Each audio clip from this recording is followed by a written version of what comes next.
3, changes or additions to the agenda. Anyone have anything?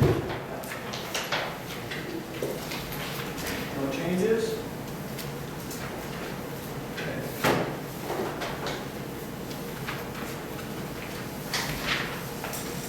We need a motion to approve the consent agenda. I move the board approve the consent agenda as presented. Second. Been moved and seconded. Discussion? No discussion. All those in favor say aye. Those opposed? Motion carries. Okay, item 5, personnel, we have none. Public comment. That's right now? Okay. All right. Unfinished business. 7A. Appoint Lisa Nelson as superintendent.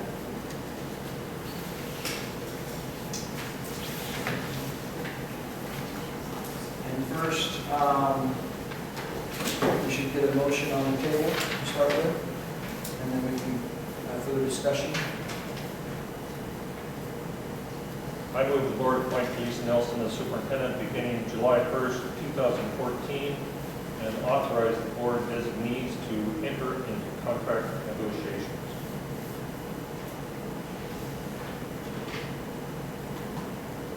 Second, please. Second. Okay, it's been moved and seconded. Discussion?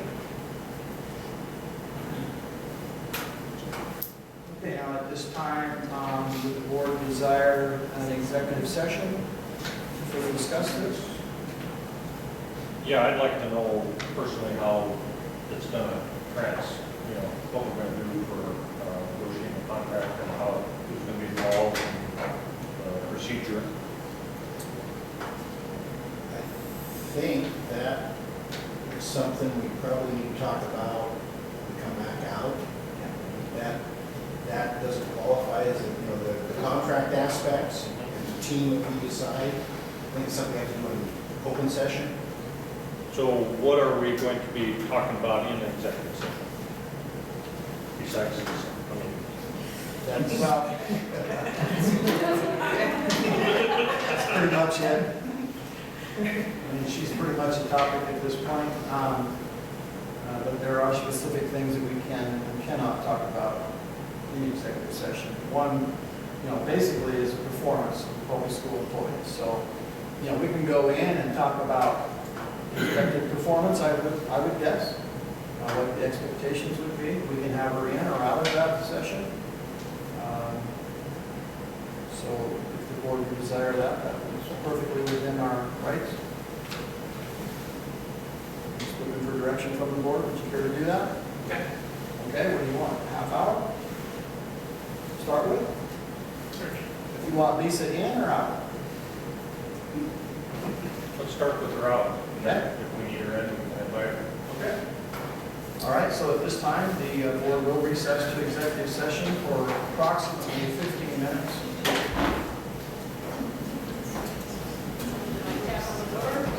We'll come and get you. Yeah, you might give us a warning. Give us a warning shot or something, right? Yeah.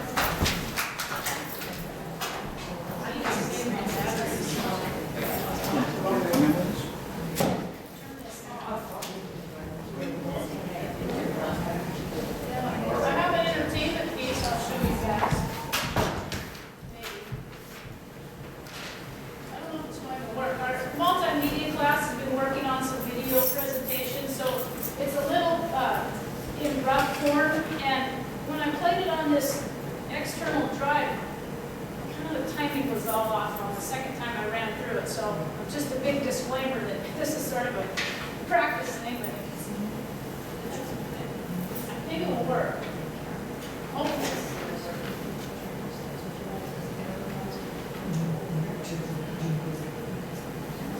Just clicking on its own. John, do you know? See, it went big on its own before.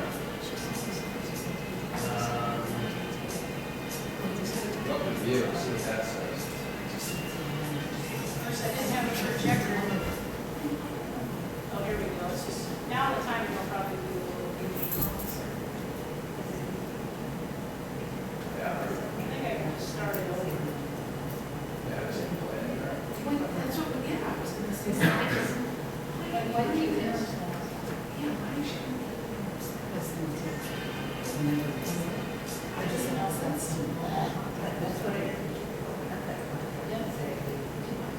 it. Well, you know, maybe the key. The first time was just for little kids. It's like it's slow mo.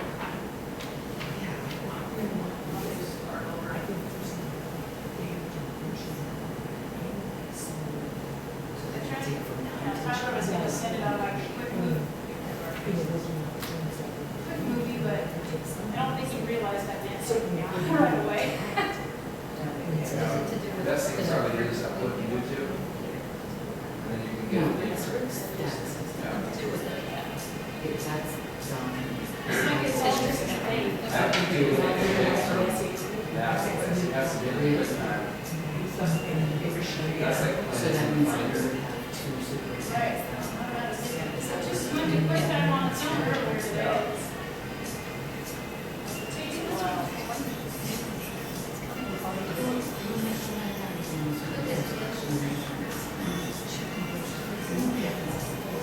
This is why I didn't decide to do this. Some reason, like, you get there for, cross my just.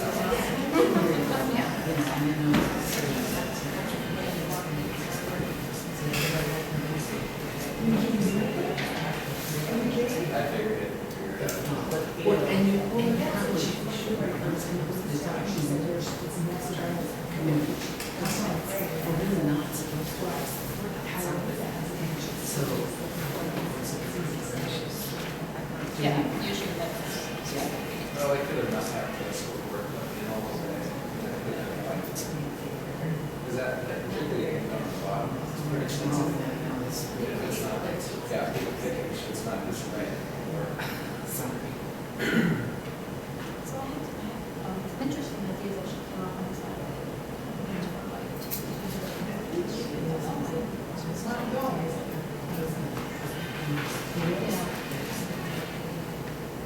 Okay, because our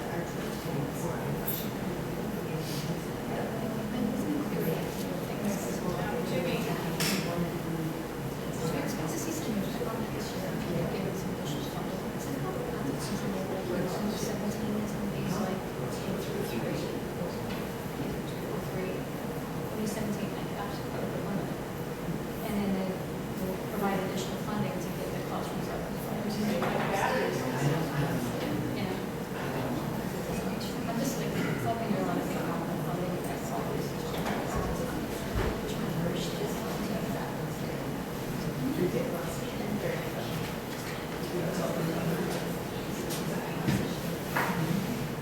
A lot of aids are on that. It's either 32. Let me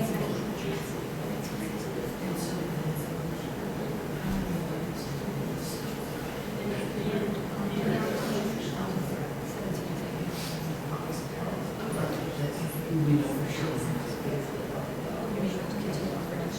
The new campus. Once coming in, we know about the doors in preschool.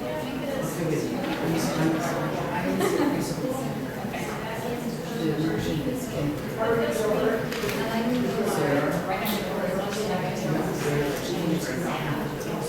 And then hopefully this prevents yeah, right, so much better, you know, better numbers. And I'm gonna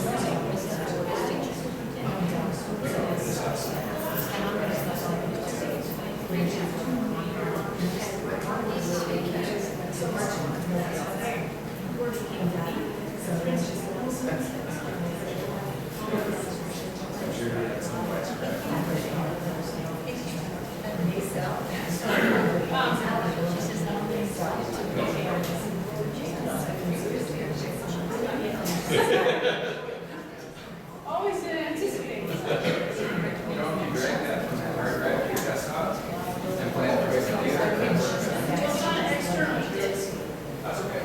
that works still. Yeah, just plug it into your computer and just drag it right to your desktop and send it out.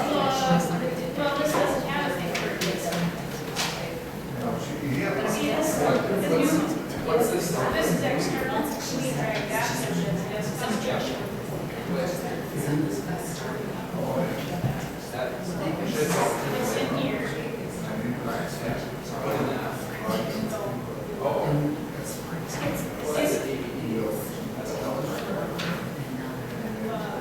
everybody's code.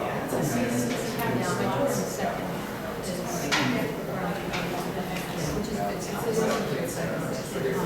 He was gonna send me, I think everyone said she was send this, well, first grade. How many schools do you have? I didn't think they were gonna do this project anymore. Then he brought it to me, what's this? And I said, oh, what's this? I said, have to have this by tonight, by today. We don't wait till. Well, then I get back to my teacher, that's it. How many You more? approve of this? Oh, yeah, I don't. So we're going to check it right now. First time I put it through for the student, and then after that, it's just how it works. No, I mean, it's off. Never mind.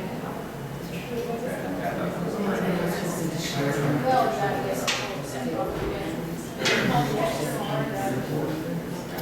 We're trying to do it. She is. What can happen with the holidays is that you can actually hire a civil teacher and it's okay at first. Take the ambulance.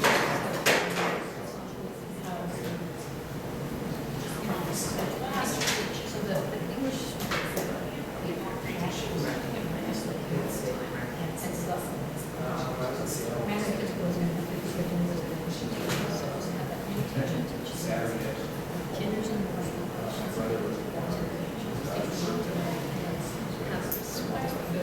that same teacher. So by getting one additional teacher, we could have much better numbers. Her dad, her dad, she thinks more. She needed one more. And, sir.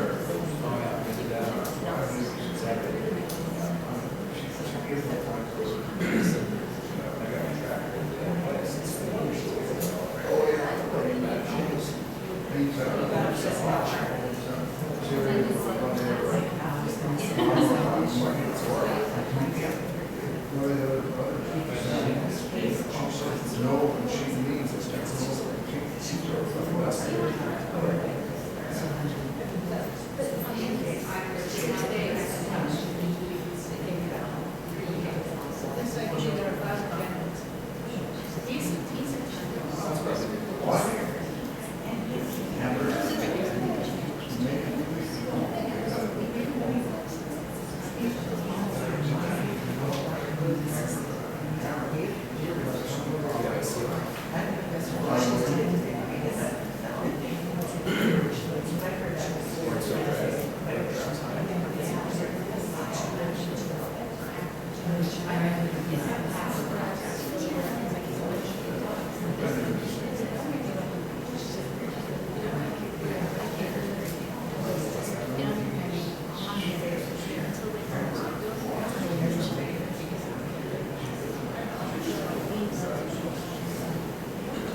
She was saying, and she said, school's obsessed with. Yeah. And she said, you want to talk about her? So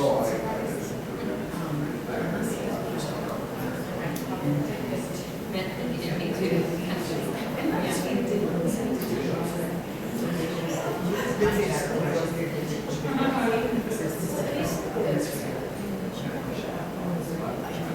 then she comes. It's a good point. I got 15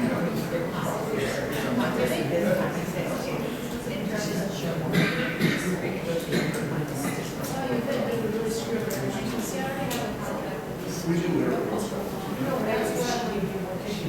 Oh, yeah,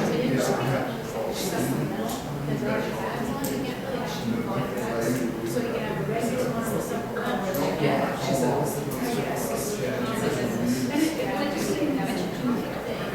Because it's time to do that. I still found out. No, it's like if we move me around, that really is on contracts. Expired, when I mean, so. I don't mind.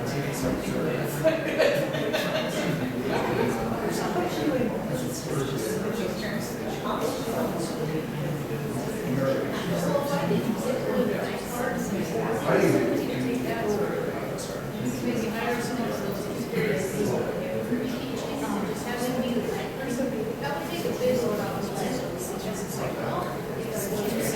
function meeting. And so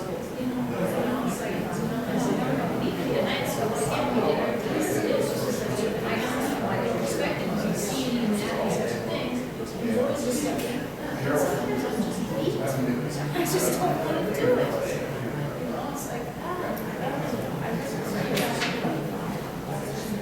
so I don't know. It was awful. Yeah. Yeah, sure, but what I'm trying to, I just think that we're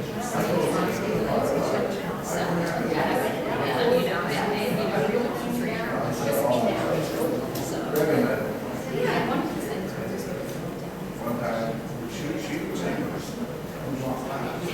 English.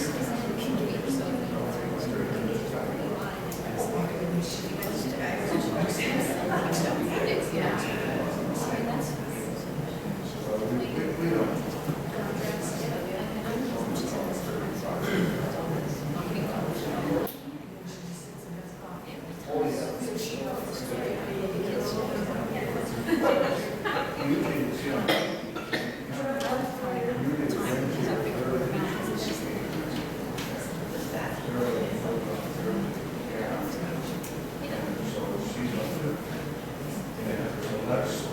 You do all those things.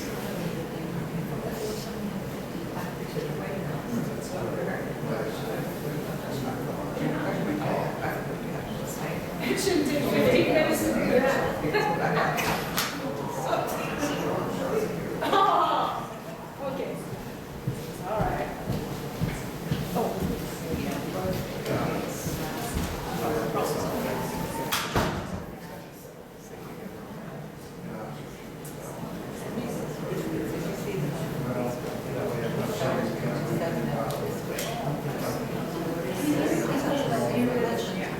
He says they were too fluffy. You don't. He's got a lot of guys, and I can't describe. It's like this.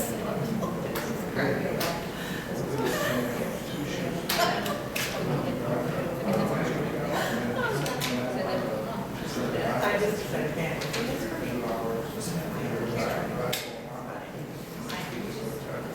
And so I started anything he says is but that way it's just actually, I try to stay with you, don't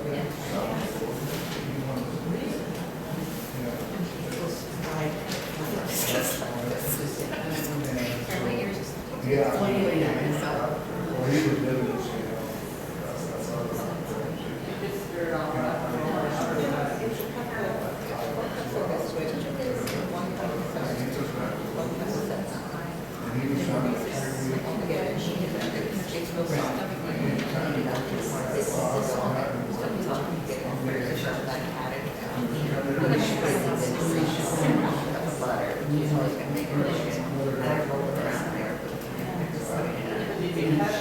he was trying to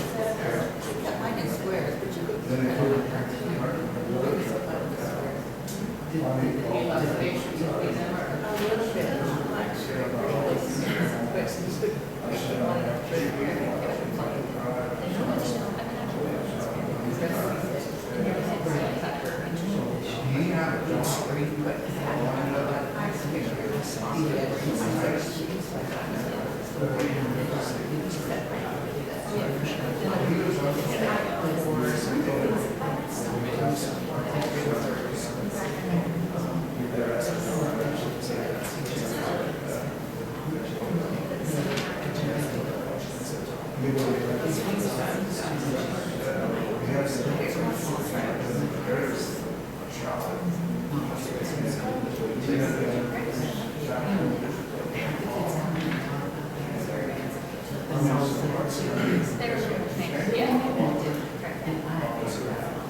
he had a job.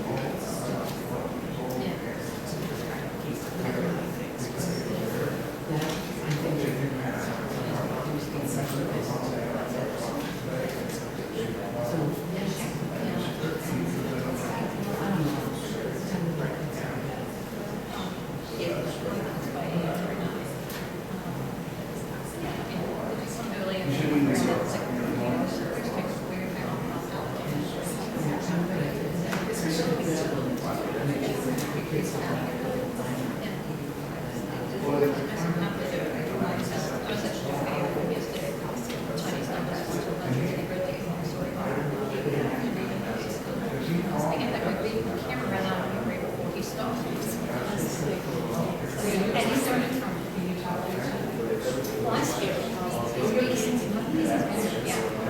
mean, I'm living there too. Is it? Yeah.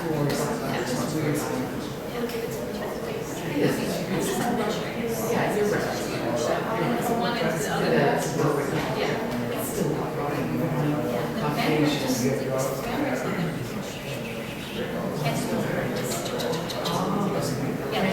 Yes, the buddy, yeah. Yeah. Okay, so the Southern China Village. Oh, interesting.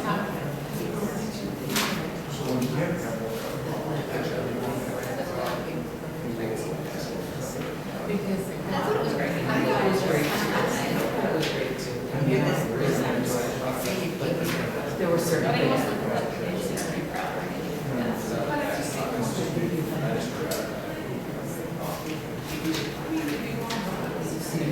They told me they're not sure now. I've done it 10 up to but I know it's she must.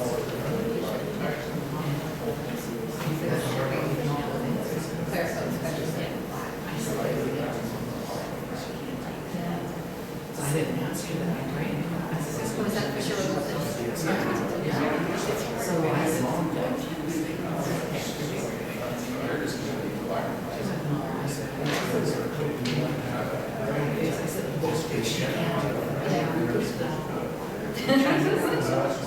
so I said, please don't.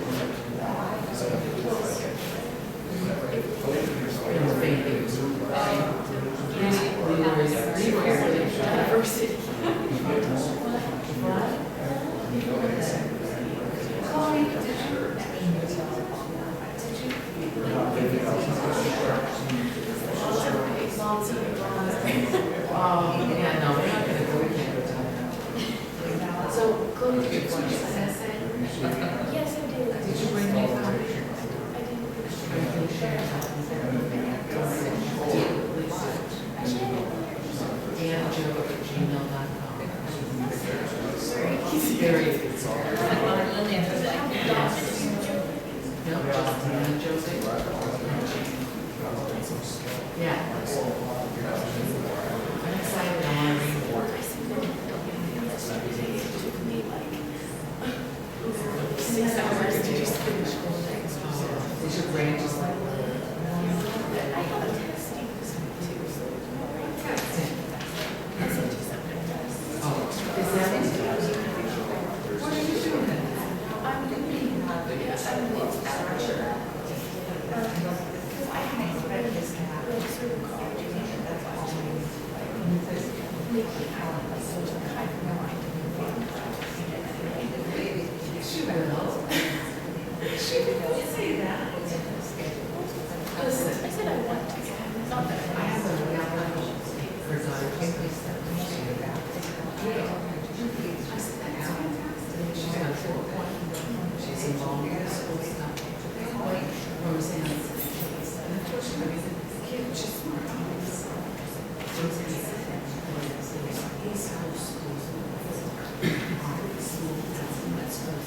Yes, they need a good thing. Yeah. So that's a nice plus in Europe. Yeah, sweetie, you're gonna get into college. Yeah, it's really good. Do you feel like you're ready or are you kind of nervous? For the subject test, I don't think I necessarily have the literature. No problem. I see the question, I got, I get like practice questions. So that was not a big deal, but like the Spanish one and the math one, I'm kind of hesitant about just. I have to sit down and probably know the question. Math will be the Spanish one will be okay, math I can practice with. So, yeah, my brain is just. It is, yeah, it's just, yeah. I've not done it. And it's a great, I know you're used to it, but don't expect perfect schools, and that will be As much as I would like to be characterized. Like the top cruiser, like when we do the 3 scene, I like to be like, because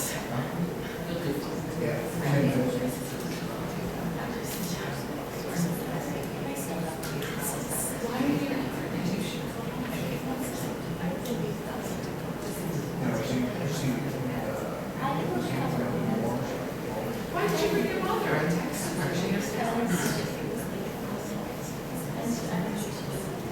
she missed the chance to be.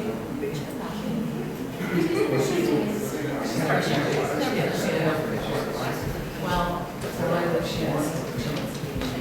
Hey, John. What's he, was he staying? Yeah, no, she's been here all day, just waiting on her. How are you feeling? It's the happiest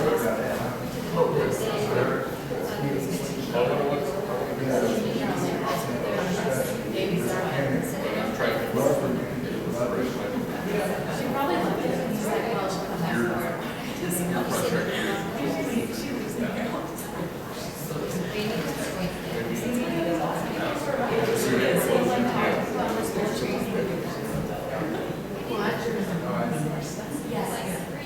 Yeah, Brittany always gets it. So you did go. You did go.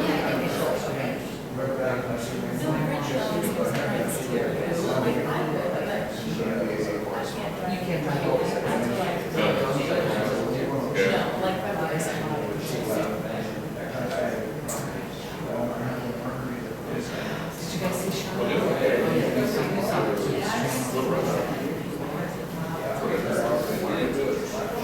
Honestly, can't remember. It was playing it's like a family movie, yeah. The number right now, I Yeah. watch. I like that. Far better.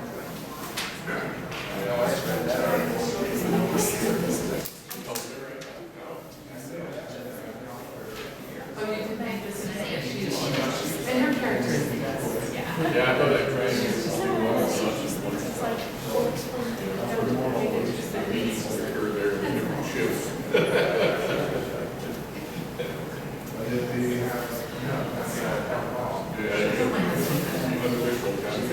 Said, oh, try and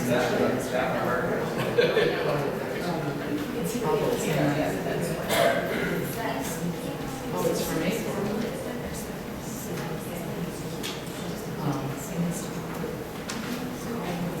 Yeah, that's what I asked.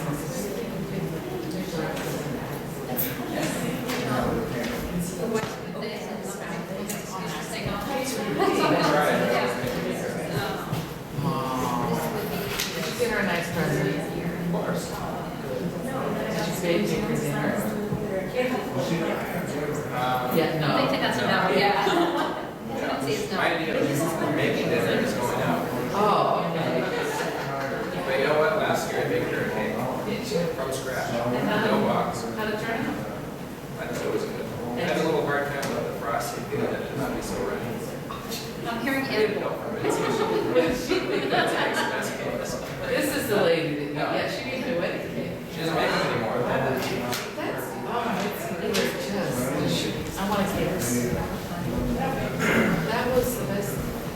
I mean, my wedding still talks. And it was beautiful. It was just Okay, 7 o'clock, and I'll call the meeting back to order. At this time, we have a motion on the table. It has been seconded. Further discussion? Anybody have anything they'd like to talk about prior to voting on this? Okay, this will be a roll call vote. So, Steve? Aye. Josh? Chuck? Aye. Buddy? Aye. I vote aye. Motion carries.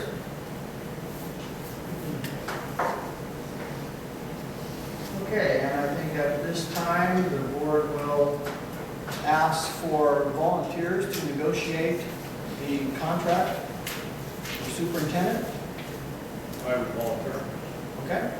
We have one, Buddy, I'll volunteer. and Josh. All right. Very good. And we would like to try to get that done as soon as possible, but maybe have something ready for the next board meeting. Does that seem doable?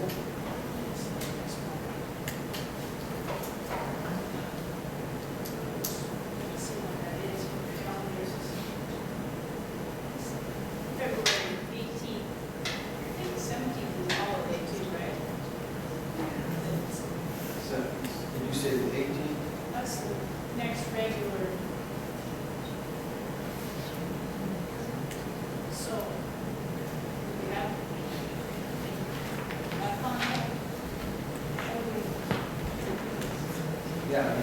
Start emailing. yeah, you'll need to set up communication with Buddy and Josh and work out what works for them and you and get started on that negotiation.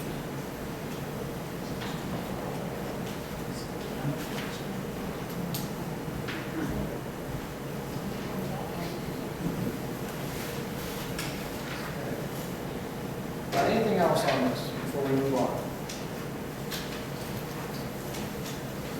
Okay. Unfinished business, let's see, item B, appoint director as legislative representative. And I think I will maybe ask for volunteers on this. Anyone have a desire to step up to the plate? I'll volunteer. I'll volunteer. Okay. All right, any other volunteers? Because if there's only one, well, we'll have to figure that out. Now, do we need to take that to a vote? We do, right? Okay, so. Anybody else have any desire? No? Okay. Okay, well. Let's see, I think I need a motion and we'll insert Chuck's name in there. I move the board appoint Chuck Henderson as legislative representative through June of 2014. I'll second that. It's been moved and seconded. Discussion? No discussion? All those in favor say aye. Aye. Those opposed? Motion carries.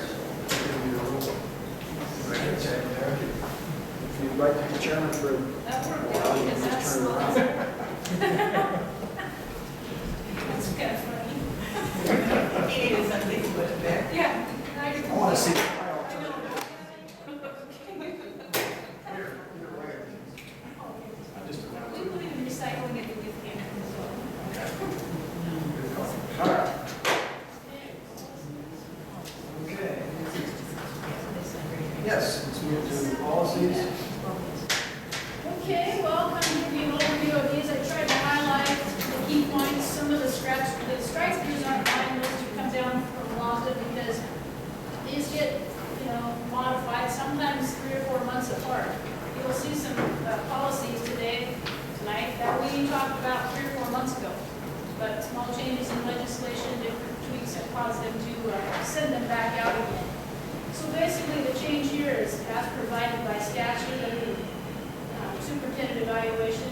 If you move down in the red, the colored notes other than the bold are my own notes that I've added kind of as an explanation piece. But it eliminates the 4-tier system, which is interesting because all the teachers are now required to be evaluated under a 4-tier system. So that's really the only change there, taking that language out.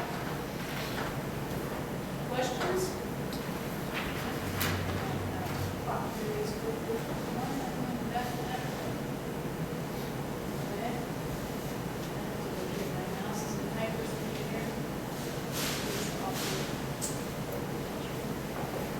Okay, prohibition, intimidation, and bullying. This one has had some small tweaks again, re-adopted. Talks about the basic definition of harassment. Essentially, it's any unwanted, whether it's verbal, written, physical, cyber. That interferes with the student's education, is severe, persistent, or persuasive, it's disruptive to the educational environment. It's not just limited to comments about clothing appearance. Scroll down, talks about required training. We just did a training with our staff on this in August.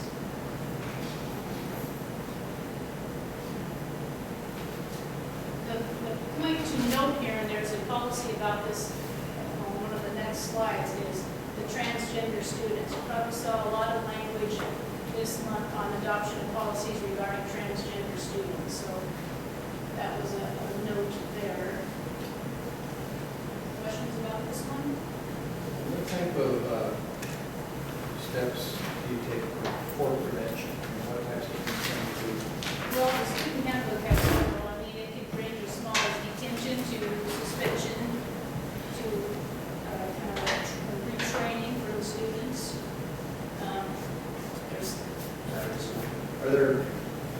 other proactive things that you can do to sort of, you know?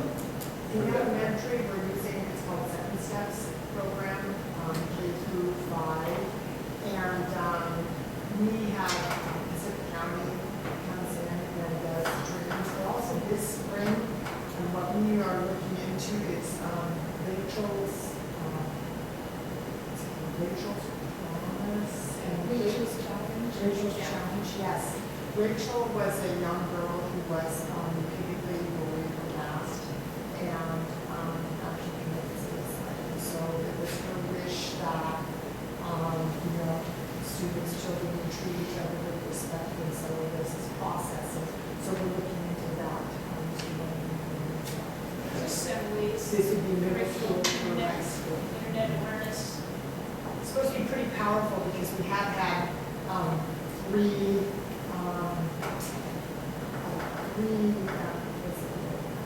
the big 3-screen presentations that companies have come in and provided anti-bullying harassment messages. We've had Chris Burton came once and talked to the municipal high school population. So we do try to be proactive about it, but it's just ongoing conversations. So we would really like to try to reach this challenge in this spring. Thank you. Should we go back to the right place?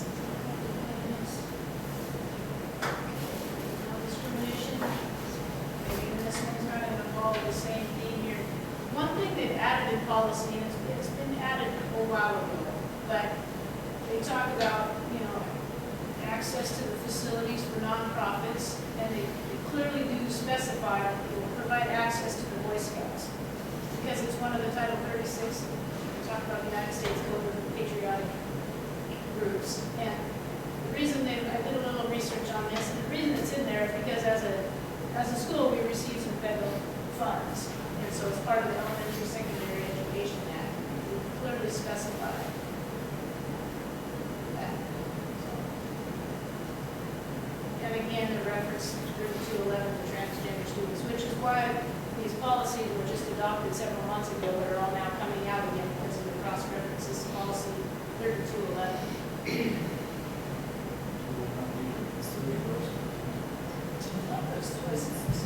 We do 4-H and other things in those too. I know, that's a good one. 3211.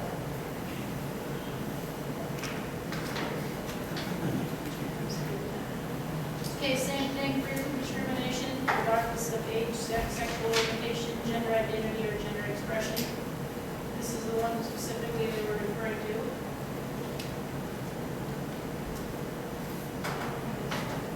It's a short policy, but it is referenced in several other policies.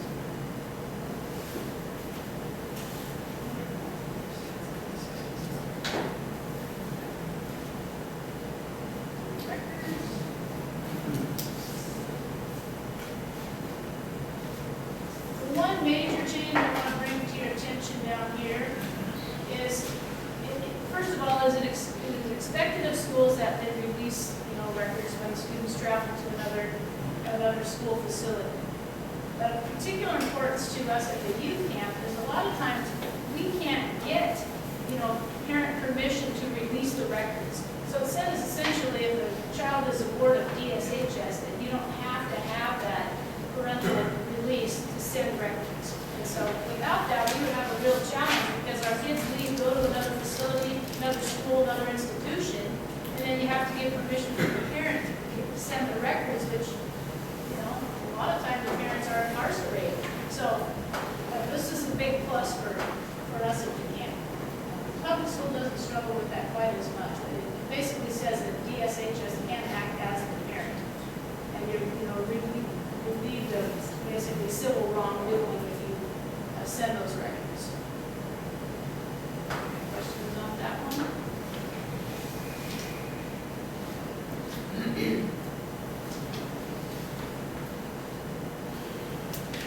Reasonable force, this one we had just a couple months ago, but they have changed this a little bit. And the reason it's changed is because of the policy that follows this one, but essentially this one says you may use reasonable force against a student if they are harming themselves, others, or equipment, essentially. And while we don't generally pack around mace or chemical spray, it says that it may not be used for general punishment. So, okay, you're tardy for class, shh, you cannot do that. And it just clearly wants to specify here that, that's not okay. But what they did remove is this whole language around parent notification as part of the student's plan who may have a disability. Because generally, when you get into your use of physical restraints, it involves maybe a student who has a severe behavior issue or other challenges. And so, which brings us to the next policy, which is why they then have added this new one called isolation and restraint. And what this one does is this requires now, so if you have a student, what's called an AIP, aversive intervention plan, where you maybe have to restrain a student from hurting himself, herself, or others, then that is an agreed upon plan with the parent as part of their IEP or individualized education program. Where you can run it. Or if they have a section 504 or allow them certain accommodations. It would be clearly specified then in this case if the student was going to have an aversive action plan. Questions on that?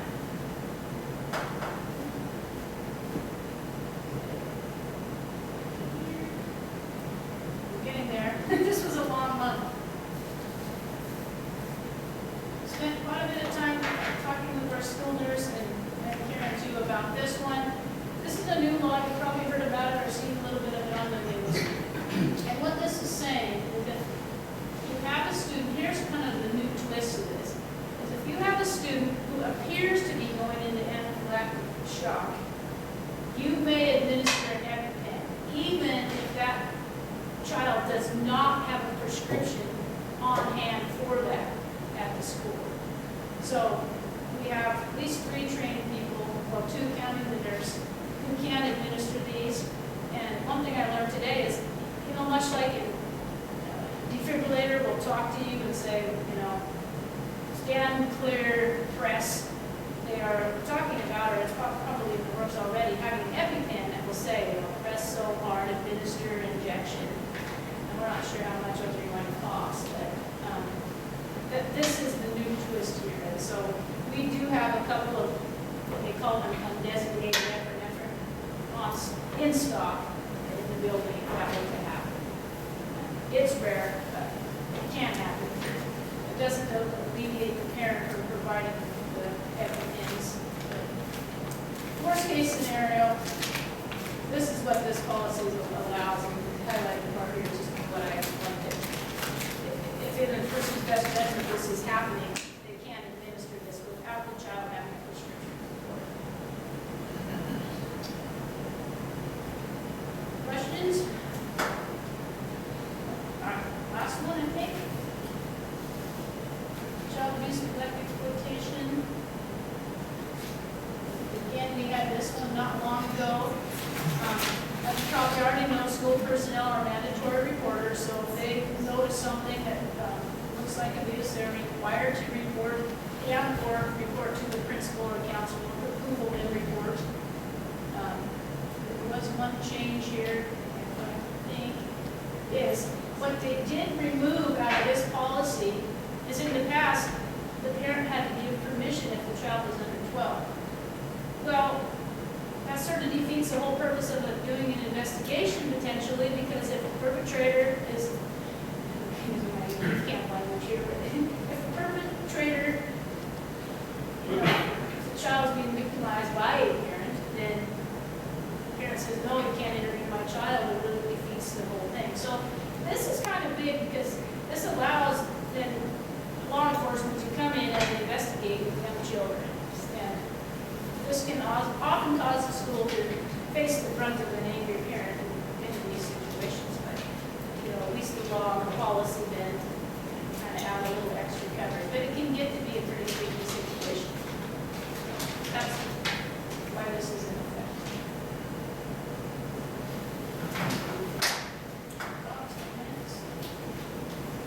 Okay, well, those are the policies in somewhat of a nutshell. Okay, so we need a motion for board policy 1630, 3207, 3210, 3211,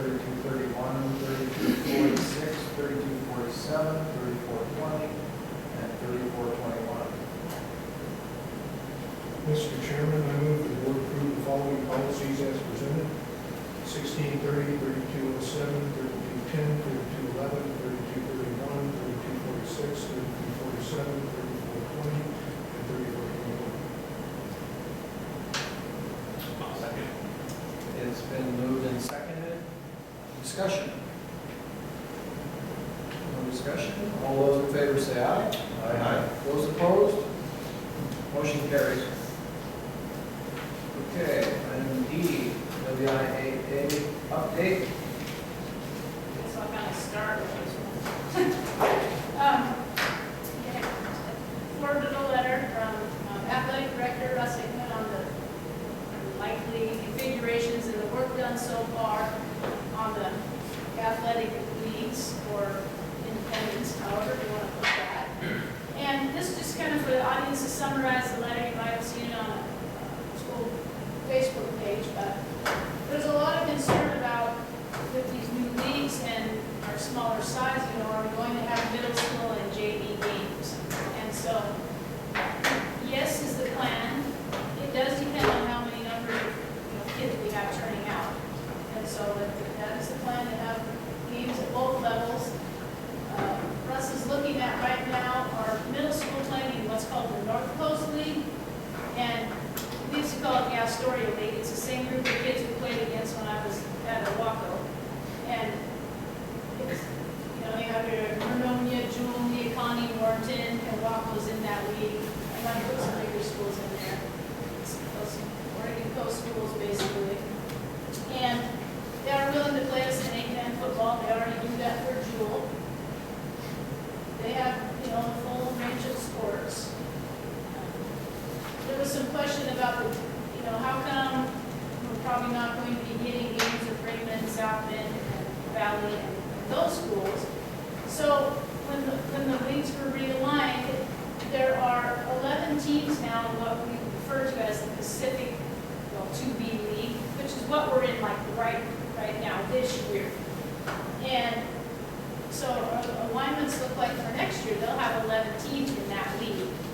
Well, you play like 20 games, so take yourself out, now there's 10 teams left, you play those 10 teams home and away, there's your 20 games. So these aren't set in stone yet, but that's kind of what it's looking like at the minute. If we would have been 2B, we would have likely been in that league, because we've been in that league for years.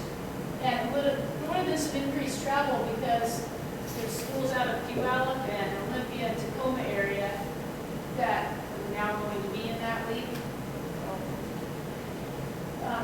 The option Russ is heading toward most right now is being independent, where we would play some of those schools up, I call them up the gorge, but it's like Three Rivers Christian, School for the Deaf, Columbia Adventist, Longview, between basically Longview and Vancouver. And then trying to schedule some other games with some of our closer schools over on the Astoria side. Or if we can get games with the 2B league, but it's looking like, because that league will be very full, we can't.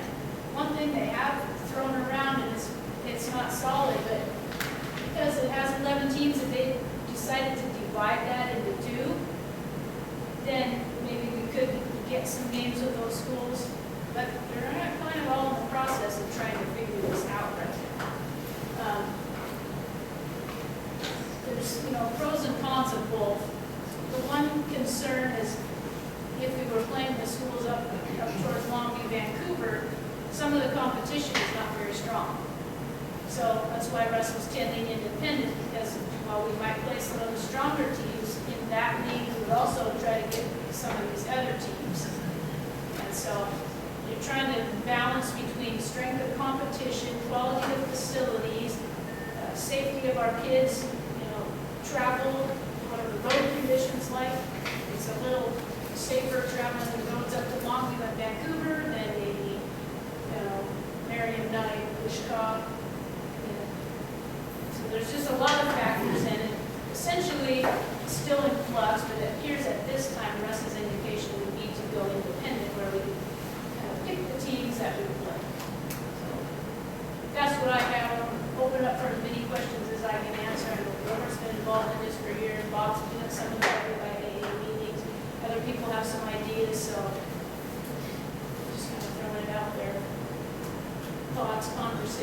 questions, comments from the board? I have some.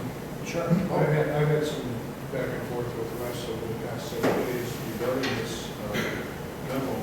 And, there are another group of 4 or 5 teams up to the north of us who we have had deals with. We've been in our league traditionally in the past, and they would include the whole Lake Canal, Wishcott, Marion Knight, and Oakville. Right now, they are playing in the league. Yeah, there's not a league right now, but that is a subject of a lawsuit. So that league may well be reinstated. But that's another option for us, in addition to the one going up the gorge towards, those private schools up the gorge. And I think the group up to the north that I just mentioned would probably be more competitive for us. And so I'm not sure how this decision is going to be made. I'm not sure if this should be a decision that's made by the athletic director, or if this is a decision that the board feels that it should. Anything else, Vince? I thought, from what I understood, we were leaning towards independence and we would play the Astoria teams. Am I- No, the Astoria teams, that was the middle school. That was only middle school that we're talking about there? No, he was considering some of these, like, Neocon is not technically Astoria. We Well, have been playing Oregon, them sorry. already, yeah. As high school, we have been playing them already. Looks like he's already contacted Neocon, Napa, Oakville, Wichita, Pontiac, Venice, Lake Quinault, Milwaukee, Costa, Warrenton, Three Rivers Christian, PL, Marion Knight, Jewel, Monona, South Bend.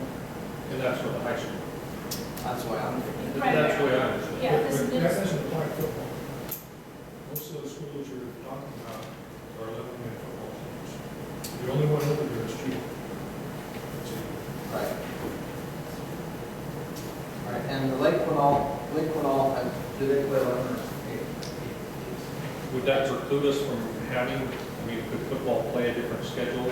Oakville plays 8-man. If we're independent, yeah, we can play with the members on. So there's Some that- at least 3 teams on this list It would, right but here. it would, Play 8-man. All the one Bs. all the Bs. And there are 10 1B schools in District 4, total 10. Yeah, there aren't very many here. And I don't even know if they all play football. I don't know offhand, but, And then, within Jewel is right. a decent possibility. I'm pretty sure the Oregon teams would be easy for us to play. We've had a long running. In basketball, volleyball, and so forth. For us to do kind of tied in for years. The difficult one, I think, is going to be basketball because of the 2B situation. They're just not going to have a lot of availability for us unless they change their structure. Right, if they divide into the halves, then we might be able to get some games in there. We think it makes more work, going independent, but either way, either one of these leagues, like Chuck said, 1B are so small that you're going to have to do a bunch of work to get games anyway, because if you're in your league of 5, and let's say 6, so you don't play yourself, so there's 5 of you who play each other twice, that's still only 10 games. So, you have to do some work to get other games, regardless of how you fall, what league you fall into. I know we did talk about travel, and if we had to choose, it seemed like his choice would be to go, up the Longview, Vancouver route, then Wichita, Marion, Knight. So if you're going to go up Longview way, are you joining that Vancouver league now?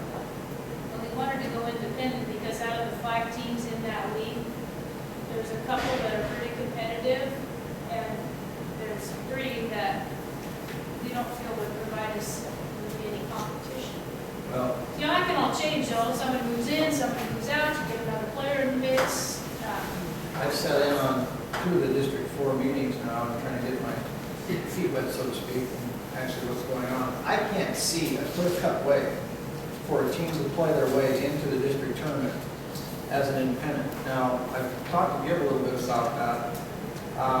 From what I was told is that if you're independent, then all the independent ADs or whatever are gonna gather at the end of the season, they're gonna sit around and figure out who's the number 1 seed, who's the number 2 seed. So my problem with that is, I'm a firm believer in letting kids play their way in, rather than, and I understand the concept of being independent and, you know, picking your teams that you want to play, but the danger that you have there then is, let's say we play some Oregon schools, we play this school, we pick one here and there, so when the ADs all sit around and we're in an independent school, and they don't have a head-to-head competition with us and say, oh, I don't know, a team up north that's independent, how do they make that decision as to where you fit into the district? And it's my problem, I think, with the whole thing. And I haven't, and trust me, I've listened very closely to what these guys are saying up there.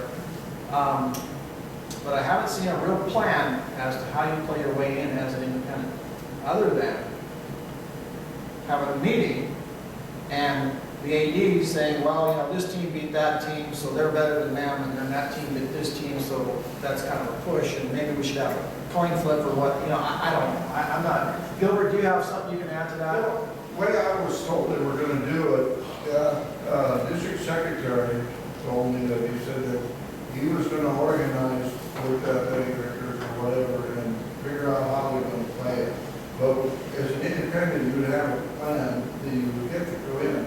Now, there's one thing that he told me last time that I didn't know, and that was that the Christian school, the league up there, has requested that they only have 2 teams come out of that district league to be in the playoffs.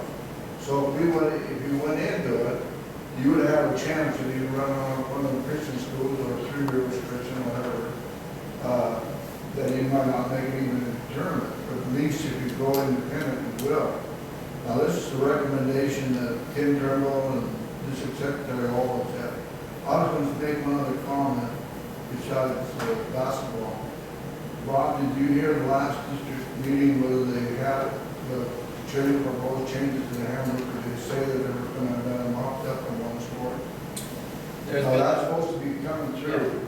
And there has been no decision made on that yet. You didn't say whether they were proposed. If you didn't hear it, if they were talking about it yet. There was very little talk about that. So that means the next meeting. But that's the plan of independent. The reason that he told me another thing that you can consider, they're not going to form that league independent because the whole, if none of you know about it, the whole is the one that started the lawsuit against other schools. Now, the whole has dropped the lawsuit, but the Canal Tribe has picked it up. And the district secretary told me the other day, last week when I talked to him, that he sent a definition or whatever to the court, but they're not going to have a court hearing on it until the middle of July of this year. So they won't get no big form or anything. So I know Tahola's looking for a game, so there's another team. Yeah, they did mention that at the district board meeting, to hold it like playing where they would. So, who are the school officials that are gonna be deciding, if we do go independent, who's gonna be deciding whether or not we're gonna get in or not? Is that Well, District 4 people? Is it the ADs? It would be the ADs of the schools involved, is from what I understood. And I gotta tell you, this is a little vague. You know, I've tried to gather as much information as I can on this, and I'm still not sure, and I have more questions than I have answers, that's for sure. Well, one thing here, if that league, that Columbia League, is already subtracting 2 people out of a 10-team group district, that only leaves 8. Well, but there's only 5 teams in that. No, there's actually 4 in the, 4 in that. 4, I believe. yeah, 4 in, okay, 4 in that. 4, and they're saying they only want to send 2 to the district. There are 10 teams total in District 4. And so they are eliminating 2, so that leaves 8. Seems like everybody's in it to me. But the way they explained to me how it was going to work, the district secretary is supposed to be involved in it, but he was going to take the team, the top win in the team and play the weaker teams, and then the process, and then they get into the regional playoff. See, before you go to state, you're gonna play in another state playoff, will probably be setting either Tacoma or Olympia, is where you have everybody like Mia Bay and all the private schools that are up, B1 teams will play. Now, that's the last word that I have, is what was gonna go on. I did have a discussion with the WIA director at Wasda and asked him what he thought the likelihood of this lawsuit being settled. And he said that, you know, they were going to do everything that they could to get this settled before the next school year. Now, whether that happens or not, I don't know. And if that does happen, then I would assume that that coastal 1B league would reform that, I would assume. It may, then they were, what's Canal Athletic are going until they drop that lawsuit. They're not gonna do nothing until, they're not gonna have nothing, let them in. So, in other words, you're gonna have to wait for the lawsuit, so. So, No, the tribe, the whole tribe picked up the lawsuit. The school dropped it, and the whole tribe picked it all up. right, I thought I said Quinol's. Well, it is a criminal indication. It is, Yeah, I'm thinking district. yeah, Yeah, it is actually. yeah. You know, I had something Russ did tell me today. Sure. Because I asked him the same question. I said, it's a bunch of, you know, folks sitting down and haggling over who gets in and who doesn't. You know, they just pick their friends and you know, how does this work? Right. That's exactly how, I've seen it be that Yeah. way. I think that's a slippery slope.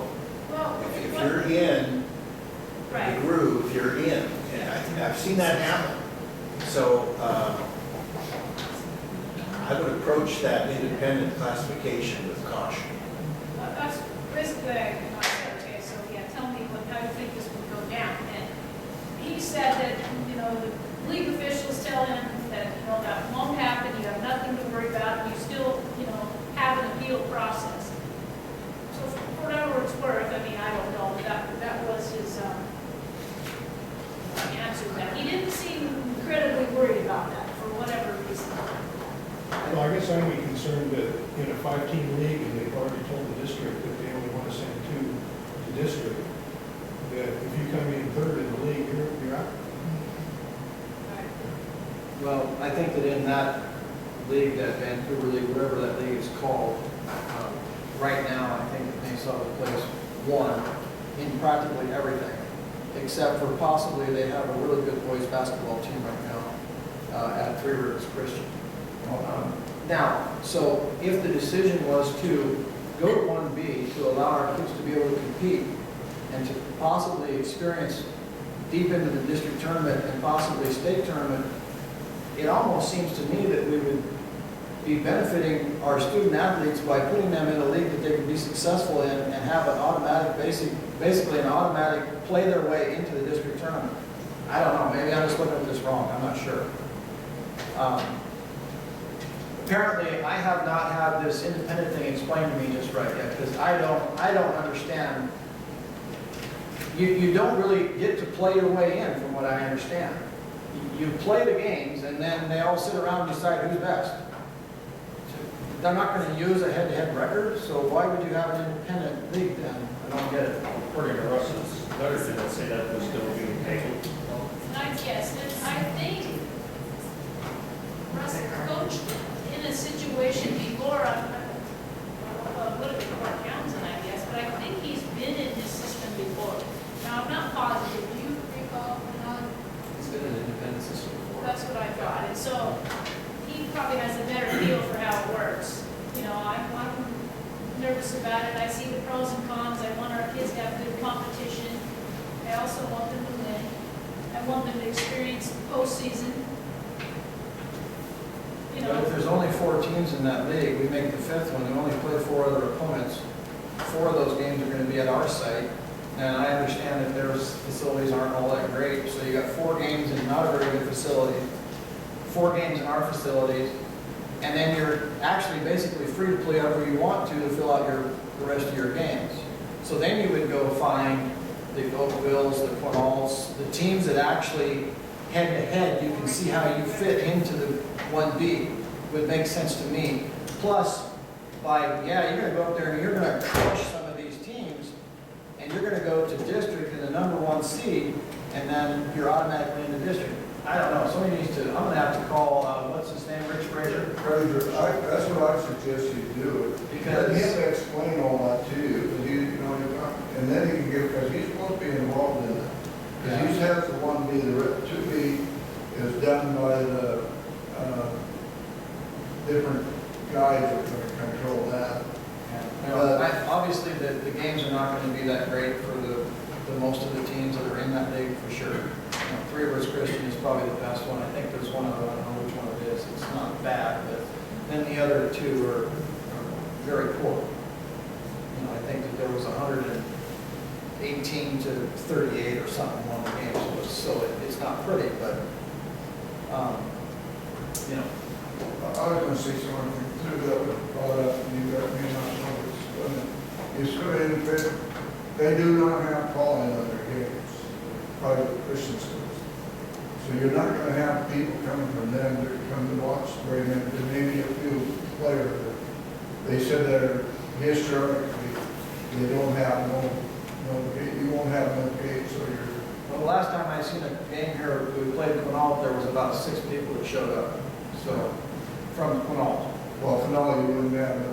But I'm just saying, that's the one team that we would be playing independent, the other one probably be Oakville, you might get 10 people show up. And either way, from that's there. probably a wash. If Either you way, just- the gate's gonna be a wash. We're Other gonna be- games we could grab, maybe that, They would definitely benefit from us being in either, whether it's the independents or in, so, So what's the timeline on, well, I said, he said he around the end of February, but he said there is no specific cutoff. But I would think there'll be some drop-in date, so to speak, It's actually whenever you get the game schedule. That's what I thought he was working on. The problem is that schools are filling the schedules. Yeah. So the early bird gets the worm, so to speak. Yeah. all right. Well, I would think that there would be a drop-dead date on joining that league. Well, I would say they're not probably gonna accept us after a certain point, they already got their schedule set. They acted as if we wanted, and he was talking about like the Falcon Boards League, I guess, that if we wanted in that, I'm just a little reluctant to, he's not here, so if we want to set up a workshop or you just want Well- to continue your dialogue, that you're having with him about these questions, talk to Rich Frazier. Yeah, whether I'm a part of the decision or not, I need to be, We need to feel. I'd like to be comfortable in how the teams actually qualify for the district tournament. Because obviously, if we're gonna be in the 1Bs, now we're sort of, the big guy again. We're gonna probably do pretty well. And we probably will qualify for state, if we give the team the proper path. And so if that's independent, and Russ has that all worked out, I'm good with that. I'm not clear on that right now. Anything else on this? Yes? I didn't understand who is making the decision. I think Chuck asked that question. Is it the board that's going to decide, or is it the athletic director that's deciding? Well, this board has never really talked about that, to be honest with you.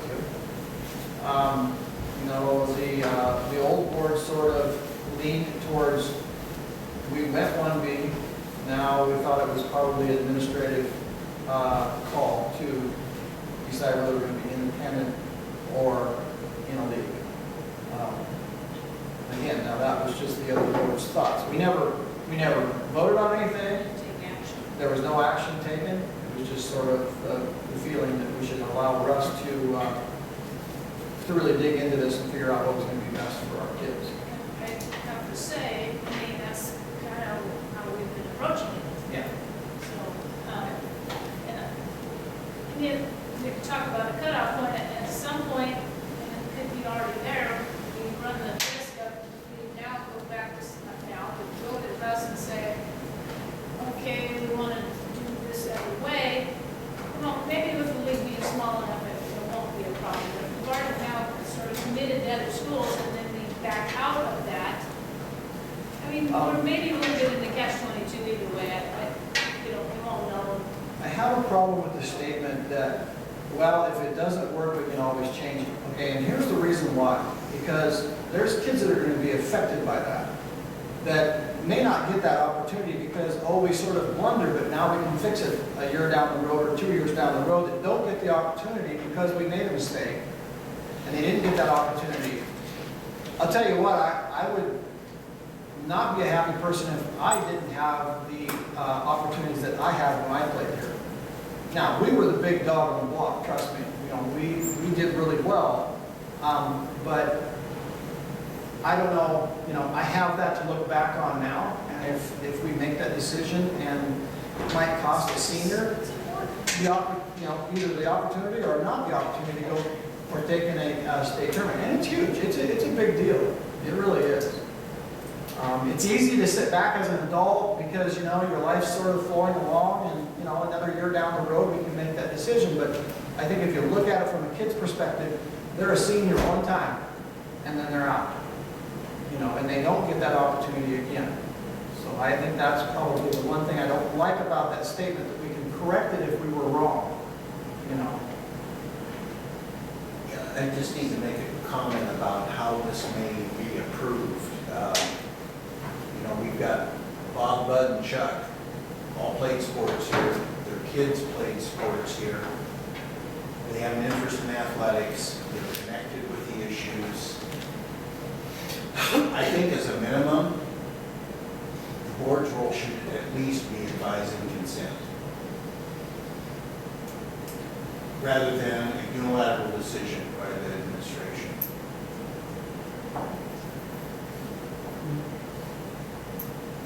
That's my 2 cents. What does the rest of the board feel about that? Well, I thought I understood it before I came to the meeting. What do you think you understood? Well, the letter, I thought we were going to play independent, we were going to play in Oregon, and then we were going to, that was being haggled now, you know, was out of Russ's control as to how we were going to play in. That's what I came up here with in my head. Now, listening to Chuck, I don't think that's the same opinion that you have. And if that is different, then I guess I see the independent and the Oregon thing as the most natural. You got close teams, you got probably good games, competitive teams, but you were thinking that we couldn't do that. Well, for football, we can't do that. Well, they said that they would play 8-man. No, that's just middle school. High school, there's only one Oregon team within our reach that plays it. Sure. And the other ones would be like Oakville. The 10 teams in our district would be available to us. And whether they all play football or not, I don't know. Right, whether they have JV programs. And you cannot have 2 leagues, one for football and one Oh, for... yeah. If Well, you're if you're independent. independent, you do it. Independent. And even if we're in that league, you know, that's only 5 total teams in that league. We still have plenty of slots to fill in with wherever else is available. Now, you're talking football? And Both football and volleyball would be the one that would take the worst hit because they only play 16 games? so you wouldn't have as much room to move around as far as hitting other games. So you would use up some of your games just playing one day. I don't know that any of those boards teams have football. I guess we're going to call them boards. it includes the school of Lacey. There is a school in Lacey, correct? Yeah. What's the name of that one? Hope Truman Hall. Okay. And I don't know if any of those have football. So if you're in that league, really, your football program is independent anyway, because they don't have football in any of those schools. Maybe one of them, but I don't know which one. So, it's unfortunate that Russ isn't here, to be honest with you. I'd like to hear more from them. So I don't know if we need,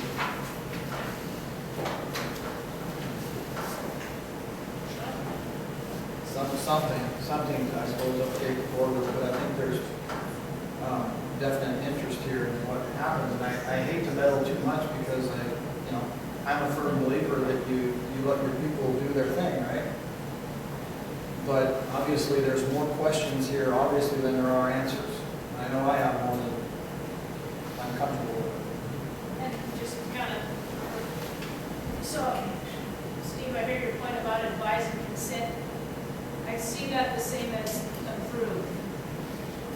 It's a semantics thing, because if the board needs to consent to it, to me, that's the same as approval. So you might need to have that as an agenda item, then I would think. Well, if you're willing to take full responsibility for the decision, then I guess the board I can have to relinquish anyway, that right? to you. But, as a board member, and knowing the interest in athletics in this community, I could see that becoming a lightning rod if it doesn't work out right. And so, I'll give you your phone number. Not that hard to find. Excuse me. Yes. On November 19th, the board took action. Mr. Fletcher moved and seconded by Gilbert to remain in 1B classification. So a decision already was made. So I guess maybe That I'm decision missing was something. made, but the decision was not made whether we should be independent or go into a league, and that's what we're talking about. All right, I So wasn't sure. we're definitely 1B, Okay. starting next year, where actually our enrollment should put us. So now it's an issue of independent or which Yes. league. And it wouldn't even be an issue if it wasn't for the Tahoe thing. Okay. And then we would just naturally go right into that league. It would not be even a topic. Except all of them now aren't in the league. Yes, There's really only one league to join. And that's, You're either in the well, you can join Tahoe, they're in a league by themselves, right? Seriously. I don't have a clue on the range, so, I'm probably more confused now than when we started out, but it's really be helpful, at least to me, I'm sure to other members of the public, if there were a meeting that included Russ, maybe a special board meeting where you could sit down and just focus just on that subject.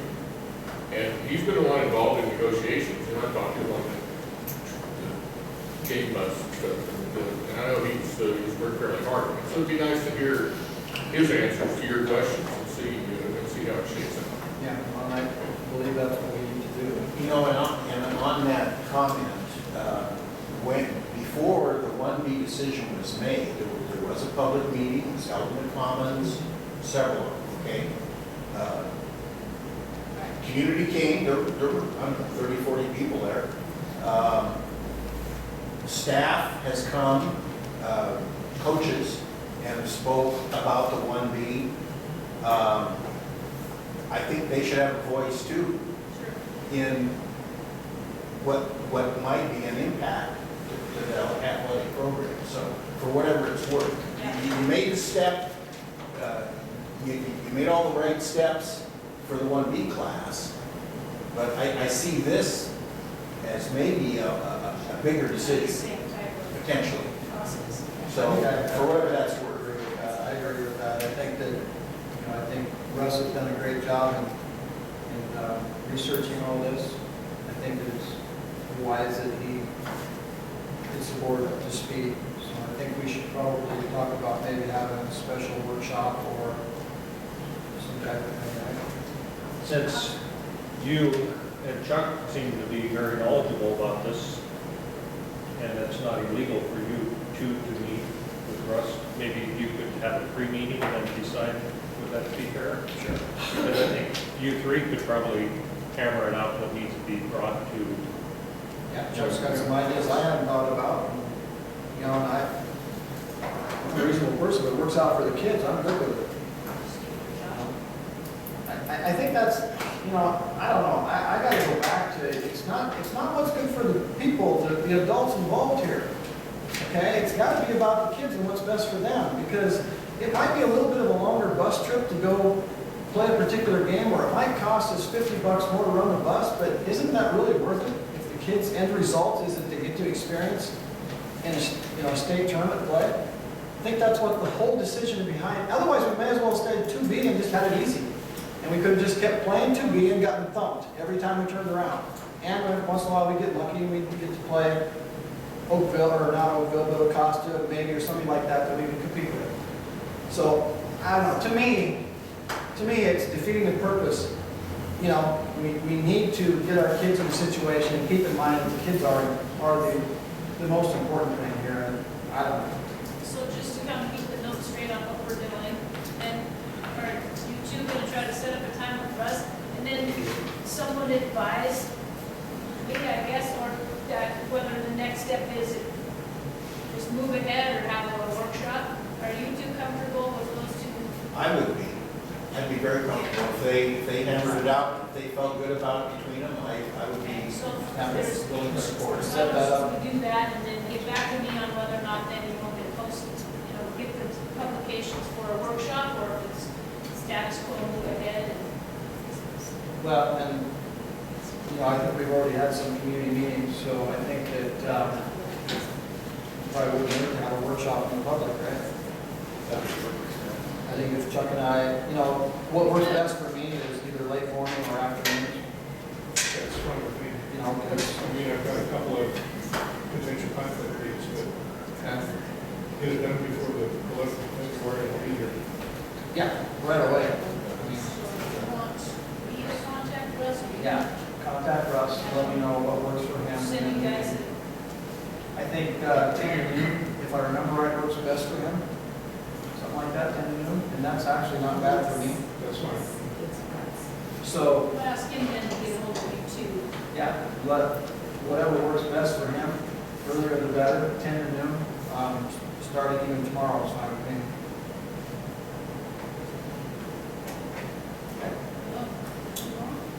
All right, we can move on to new business. Gee, Bob. Well, actually, January is officially board recognition month.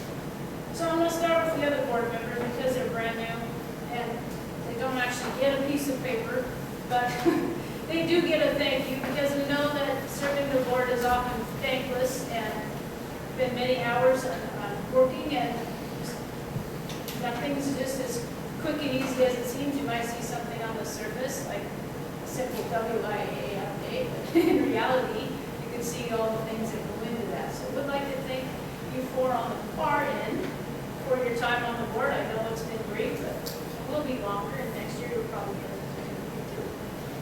get it. Also, we'd like to recognize Bob, and he actually does get an official certificate through WASDA, Washington State School Directors Association. Fancy little certificate, says this certificate of recognition for Robert Torpa for his many years of serving on the school board. So thank you, Bob.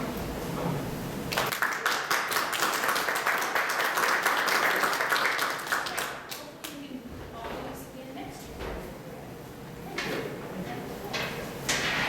Okay, we're at Carl Perkins.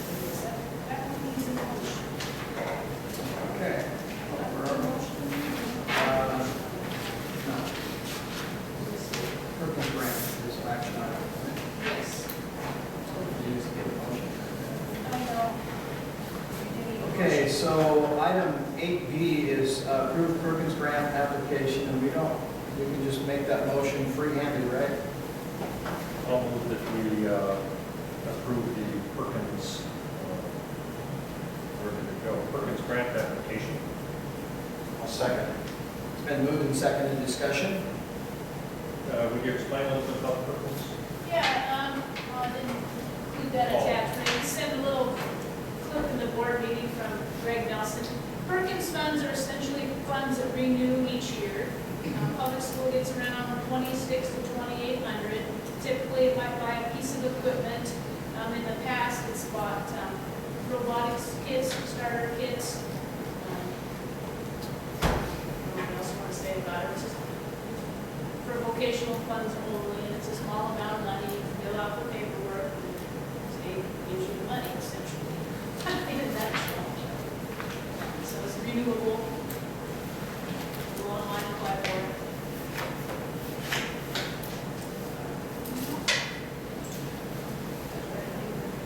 Okay, been moved and seconded. All those in favor say aye. Aye. Those opposed? Motion carries. Taking a look at policy 5251. Mr. King chose not to come tonight. He said he probably wasn't going to do the lessons anyway, but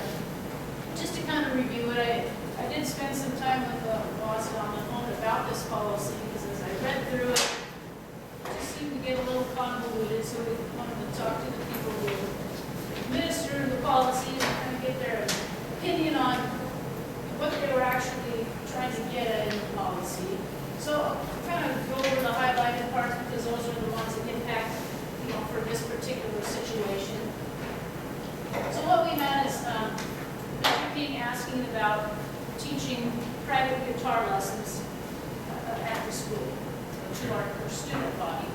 So the reason that this policy is in place, and many districts have them, is because it could be, and this is not what we think Mr. King would do, but a teacher could use leverage essentially to say, well, if you take my guitar lessons here, I'll make sure you get that A in band and maintain your perfect 4.0 and get your scholarship. So that's why they've originated these kinds of policies.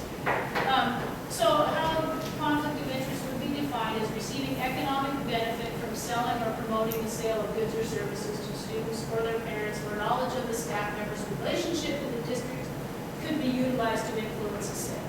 So first I'm going to cover the policies and then I'll go over the advice that WASDA said if we followed, we would be in good standing with this policy.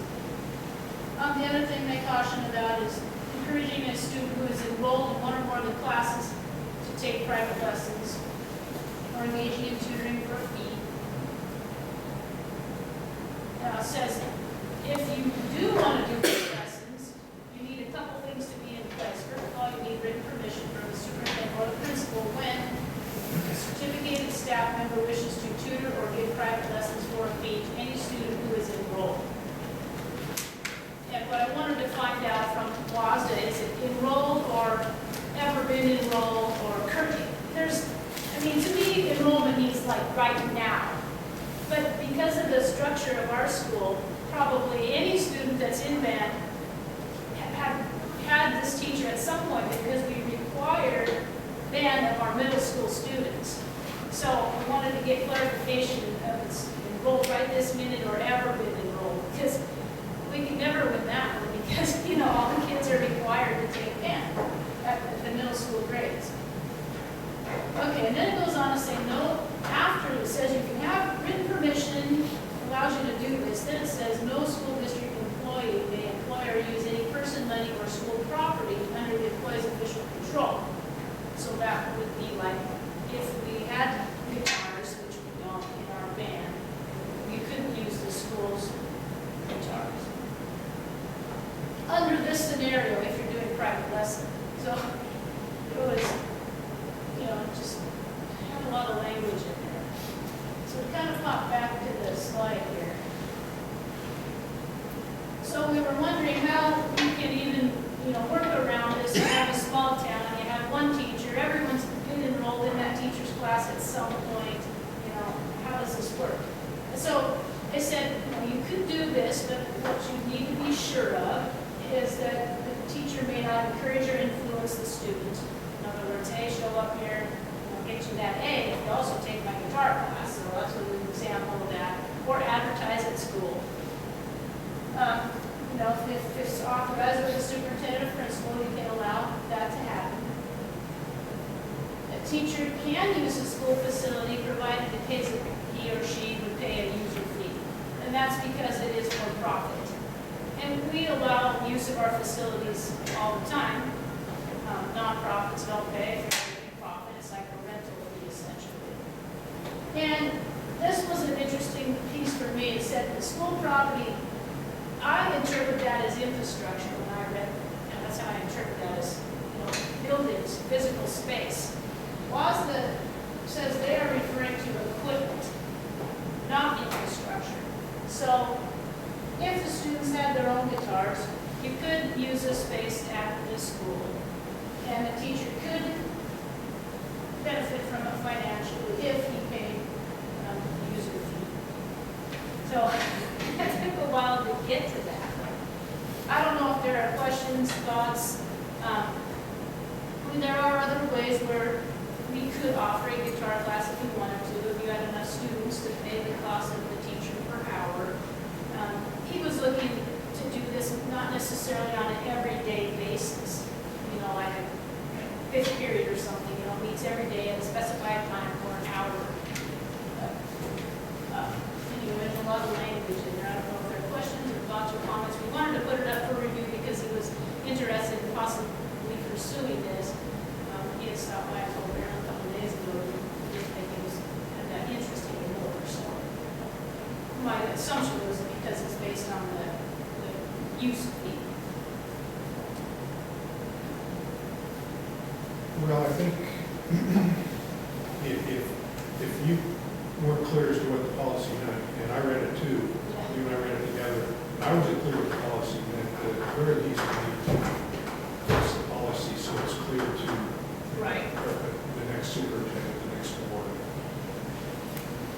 You shouldn't have to go to Boston and. No. I just didn't want to mess it up though, because, you know. Yeah. Yeah. And there was another RCW, I think I had attached onto that, you know, talk about. If basically they're under the same parameters as any other user that profits from the use of the building. There are other places where he could have the lessons too, which would make it easier maybe on him personally. It's nice though when you have a music room right here on campus. Do we do that, a pay for a room where somebody does it for profit now? We've had schools come up and give classes. I know Grace Harbor's been up here, Maryland probably has a better history of, we have a lot of nonprofits who come up here and do things too. That's different than a private person, you know, going up here and renting a room for hire, basically. Right. So, Yeah, I to don't- me, it opens the door that, you know, anybody who has a dream can come up here and rent a room. Which we may have some concern about. But FinFest, we kind of do that, there's private companies that come in here and sell things during FinFest. Sure, that's true. And they do pay. I guess yes would be in that case.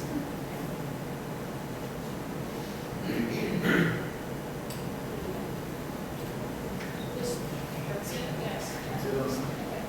So are you gonna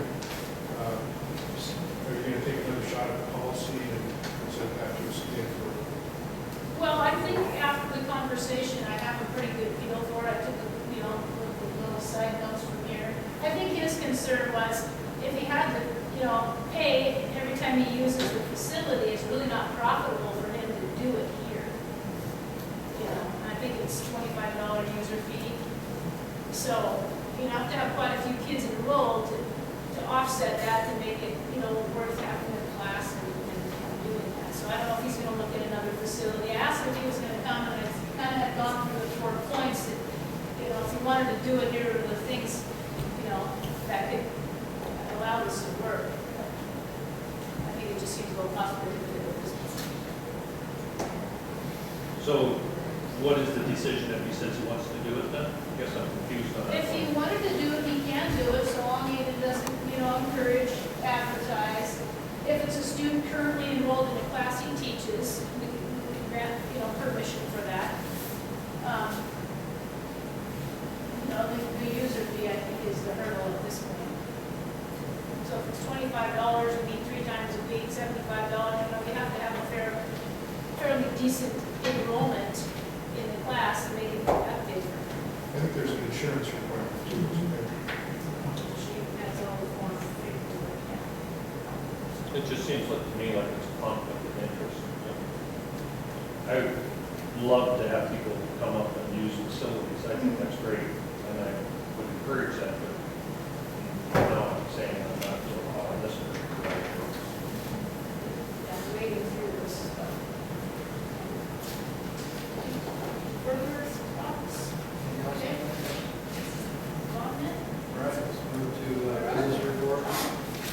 Okay, so ended the month of December, I'm sorry. about $470,000, and I know there's new members on, we always report a month behind, so,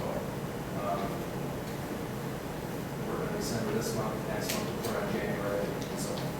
I wanted to point out, if you look at the apportionment, section, you'll notice that for the months of September, October, and December are exactly the same amount. The reason that is because OSBI funds us September through December on a budgeted enrollment number that we made last spring.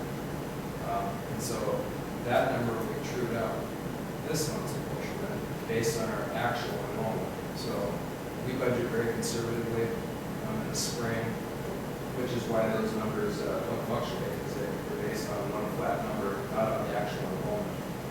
November, you'll notice, is quite a bit lower because it's just a percentage of how West Gwinnett pays. It changes month to month. So November is a down month for portion.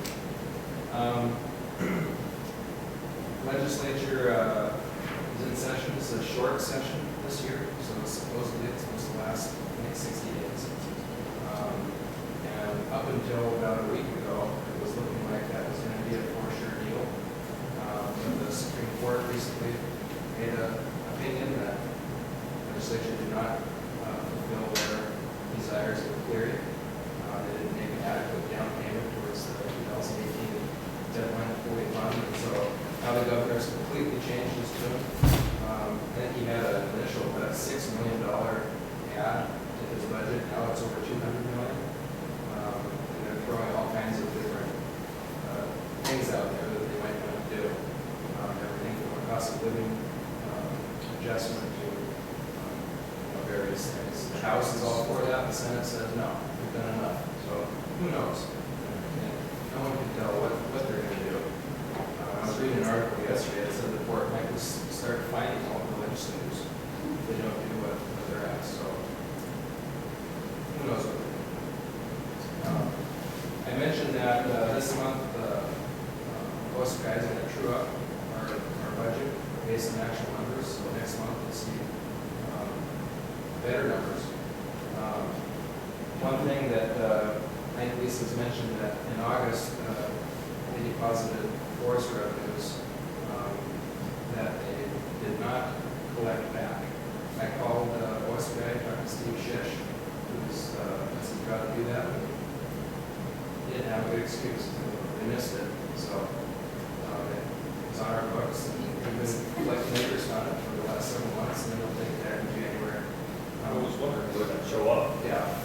I don't think we'll notice a huge take back because we budgeted so conservatively. The difference between our enrollment actuals and what we budgeted is such that I don't think we'll notice a big that will probably go up.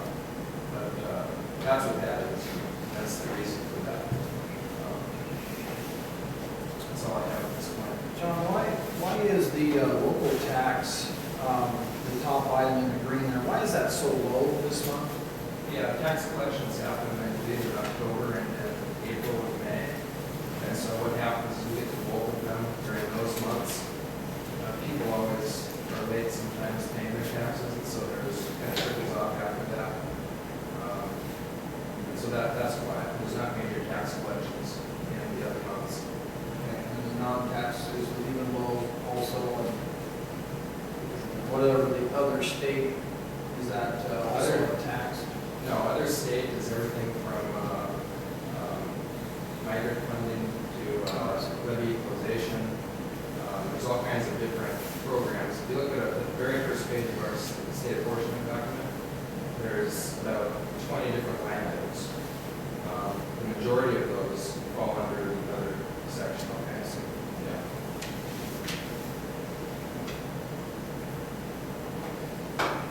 Any questions? Ready to move on? Thank you. Yeah. I think I'm on the next one too here. So, CBA, January is open enrollment again, and so we're basically full right now, based on our staff, so I don't see us growing very much at this point. We do have quite a bit of turnover that happens for one reason or the other, and so we are in line to replace those students that are leaving. So I think we could see 15 to 20 new students, but they're simply replacing students that are leaving. So I don't see too much of a net growth. The other thing I wanted to comment on, TPAP, that's the new state evaluation system for teachers and principals. And what we're doing in the high school is they are working on criteria 8, which is basically a collaboration and communication goal. And Karen and I spent a lot of time developing electronic tools themselves, reflect on why they gave themselves the ratings and very different criteria. And then they need to submit hard evidence, literally evidence in the form of emails or documents that they pick up, conferences, whatever. They have to work with their principal, Karen and I, to prove to us that they've met those standards. And so last week, the state, not state service, but in-service, early release, we both worked with staff and completing that document, trying to answer the questions as to what types of evidence they can provide, helping them in doing that. So it's a brand new process, and you can imagine it's taken a lot of time, both for teachers and for administrators. And we're just doing our best. It's kind of a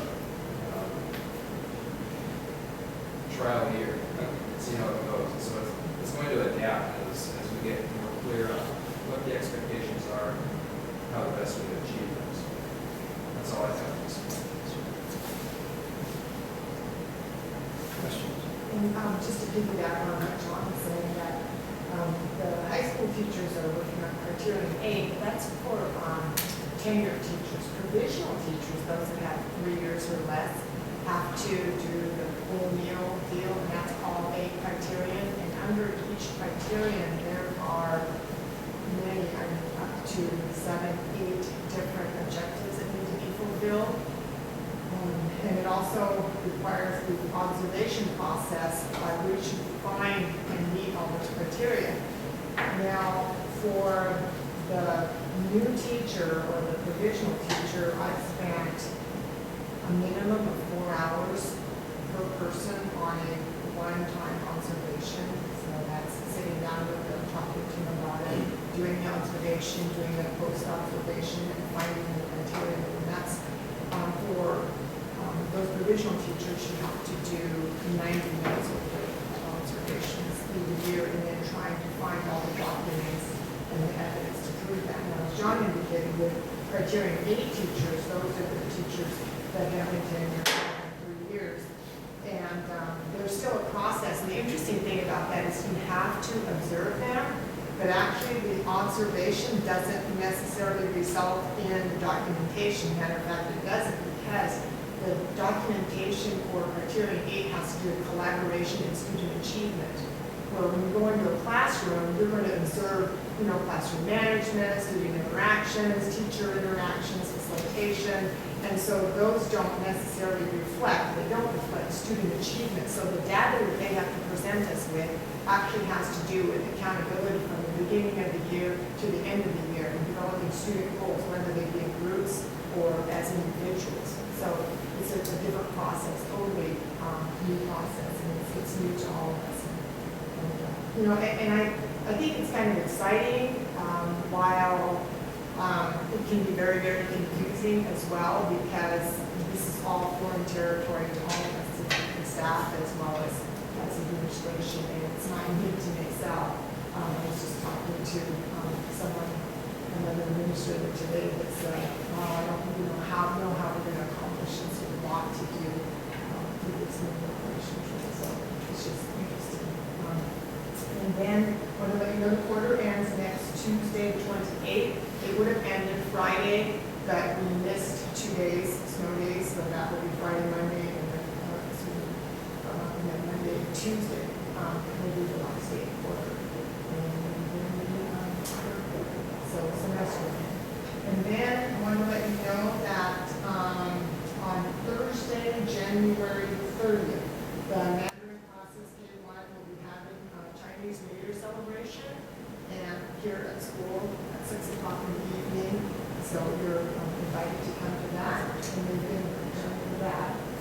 And then on Friday, February 6th, we are going to have the K-8 elocution contest, and that involves poetry reading by first grade through 8th graders. So they'll go through a process within the classrooms to elect the 3 top elocution poetry readers, and they will then present in front of families, and so you're welcome to come to that. It's really exciting. It's kind of fun to watch how animated and articulate the kids are. So that'll be Friday, February 6th, and there's not a all day, 6 p.m. in the Commons. And if you'd like to be a judge, you're more than happy to have you. Just let me know. I'm doing it. Serious? Yeah. Yay. Yay. Thank you. Yay. Awesome. Thank you. Oh, why not? So, any questions? Yeah. That's us, miss. Just quick on the camera, we're looking right around 80 students. Miss Hunter, she's gonna do a big show tonight, and she's gonna talk about her transition program. This one will particularly revolve around some interviews. This is a piece of, we didn't get into the interview detail, but last year we got invited to the legislature to talk about this transition program when they had their session on institutional education. So it's kind of fun. Just gonna give us a snapshot of that. Some other things. I guess it's my turn. Your turn. So, for the last 2 years, we're doing a transition program at the youth camp school. And it's been interesting. It's been a real learning experience for me. And I hope it's benefiting our youth because they need every little advantage that they can get. So, as an education advocate, which is new for me in the past 2 years, first of all, I work with case management with the residents who will either be paroling or going what we call discharge. They're leaving the youth camp and they will not have any parole supervision. They're the ones who are really, I think, are the greatest risk of having additional charges or issues once they get out into the community. I work with them on setting up educational plans, finishing up their GED before they leave the youth camp if possible. If they can't do that, then continuing either with the GED, high school, or going on to community college once they get out in the community. Work with them on work readiness and job finding, making resumes, helping them find postings of jobs and so on. Whatever other services they may need, some students have difficulty finding housing. They may need some resources as far as drug and alcohol treatment, and I try to help them find those things. And then probably the most important one is to refer them to outside education advocates. They're education advocates out in the communities who work with students who have gone through the JRA system. And I like to be able to refer the students to them because they're in the communities where the students are going back to, and they can give them that one-on-one attention. So that's been a really important part of the program. And for those who I don't refer for one reason or another, some communities just don't have anybody, then I make follow-up contacts with the students until either they reach age 21 or I can no longer contact them anymore, which sometimes happens pretty quickly. Yeah, not her again. I also meet with and provide materials for students who will be transferring to the community facilities or treatment centers around the state. We would call those the group homes. They get a packet of information. Voice, anybody familiar with Voice? I know Josh is. It's the Washington Occupational Information Service. And, excuse me, it provides information about different occupations, about educational programs, schools within the state, and there's also assessments that the students can take to kind of guide them in what areas to look into for a job. And so I also provide information on Job Corps, apprenticeships, job applications, helping them get their food worker card either there at the youth camp or once they're on the outs. Also information on applying for financial aid, college and vocational school applications, GED programs, and then some stuff on financial management, selective service registration, sealing their records, which is very important. And it would be interesting, you know, I haven't had anybody in the program long enough to find out if they've actually been able to seal their records, because they have to be out and stay out of trouble for 2 years to be eligible for the lesser charges. For the A felonies, it's 5 years. So, and then last of all, information on getting a driver's license. As I've been helping students look for jobs, time after time after time, it says they have to have a driver's license. And so now I give my little driver's license speech that that thing is precious. And you can't do anything more that's going to keep you from getting it, and once you have it, you better protect it, because you're going to need it to get a job in many cases. Lots of them like to go into construction, and those construction jobs, driver's license. To be a flagger, you gotta have a driver's license. I also teach a class called Transition to Independence. And we go over career exploration, use the voice program again, independent living skills, financial management. We're just getting into that now. And we've just finished up the unit on job finding, which is what most of the presentation is about. So for our little unit on job finding, I have them apply for an actual job. And this first handout I gave you that says applying for a job at Pizza Hut. This is an actual posting off of WorkSource. And as I go through WorkSource and actually get kind of depressed at times because there's not a lot of opportunities for them, Pizza Hut is consistent. They post lots of jobs. And so I thought this would be a good one for them to start with. So this is the actual posting, and I think this was from the Everett area. So they get this, and this is where we start.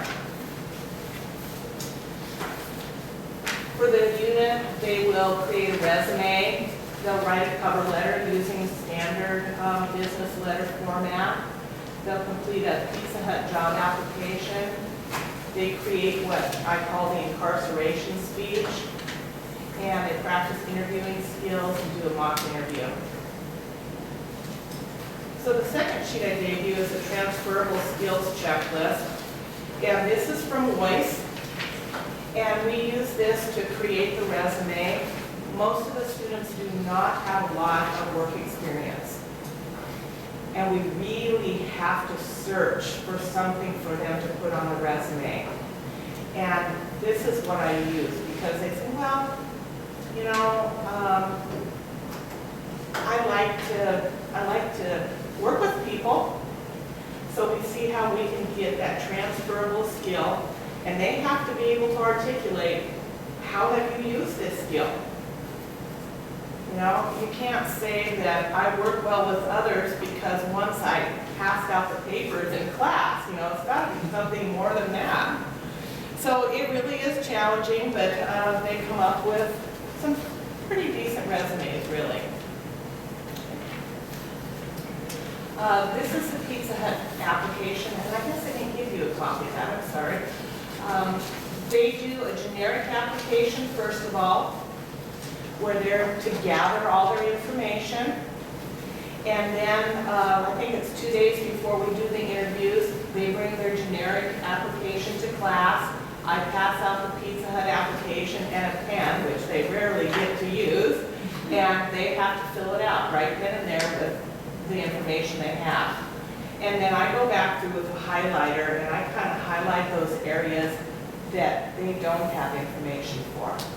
Most of them do not have someone they can use for a reference, for example. It's very difficult for them to find someone. They may not know the address of their school, or even what program they're in, or how long they've gone to school. I had someone put NA for school, you know. They don't understand that, or they may not have that information. And then the incarceration speech. This is pretty important because most applications today have a question, have you been convicted of a felony? And I talked to Charlie Rosenberry, who's a lawyer who works with kids at the youth camp on legal issues. I said, how should they answer this? Because it's so easy with the internet today for someone to find out whether or not you've got criminal charges. And his recommendation was that they check the box that no, they haven't been convicted, because legally they have not been convicted. They've been adjudicated. And so then we put a little asterisk and they put that they've been adjudicated as a minor, and we'll discuss in the interview. And then their incarceration speech, when that comes up in the interview, they need to say, yes, I made this big mistake, and I got locked up for it. But when I was locked up, I decided I would make the most of my time, and this is what I did. Maybe I earned credits towards graduation, or I earned my GED. I worked for DNR or in the kitchen, and these are the skills I gained. I worked on treatment issues so that I don't get in trouble like I did before. And then finally, assuring the employer that they have made a change and that they're willing to do what it takes to prove they'll be a good employee. And then the interview, which is fun. I pass out sample interview questions. They have about 20-some questions, I think, on the sheet, and they prepare their answers for those questions. They practice giving their incarceration speeches to each other, because I tell them, you know, it's one thing to put it on a piece of paper, it's a totally different thing to say it out loud to someone, especially when you're nervous. So you actually have to practice saying it out loud to someone, and do it over and over till it comes naturally to you. And so we do that. We start out probably 5 class periods doing incarceration speeches, practicing introductions and doing handshakes. And then Barbara Swanson has supplied us with shirts and ties, and the students learn how they get to pick out their outfit, and that was kind of stressful for some of them.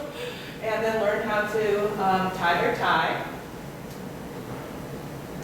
There's a couple of them there. I'm trying to help. And then we have 3 interview teams this year. Last year we just had one big team. Did we have like 4 or 5 people on it, I guess? I can't I remember. remember doing them in your room, but I thought it was just the 2 of us, so. Well, that was this year, but last year we did a little different format. We just had one. There were like 4 or 5 teachers interviewing them, and it was, we grilled them big time. This year we broke it up into 3 teams because we had so many students, and we had one of the interviewers who was experienced from the year before, and then a new one for this year. And then that last handout I gave you is the interview evaluation sheet. And so I took questions off the sample questions that they have, and then we would give them a question that was related to something on their resume, and then just some random question. And then they get these back with comments and scores. After the interview, immediately after, I had them answer post-interview thoughts, hand out, you know, what things went well, what could I improve on, how did I feel when I got done with it, so on.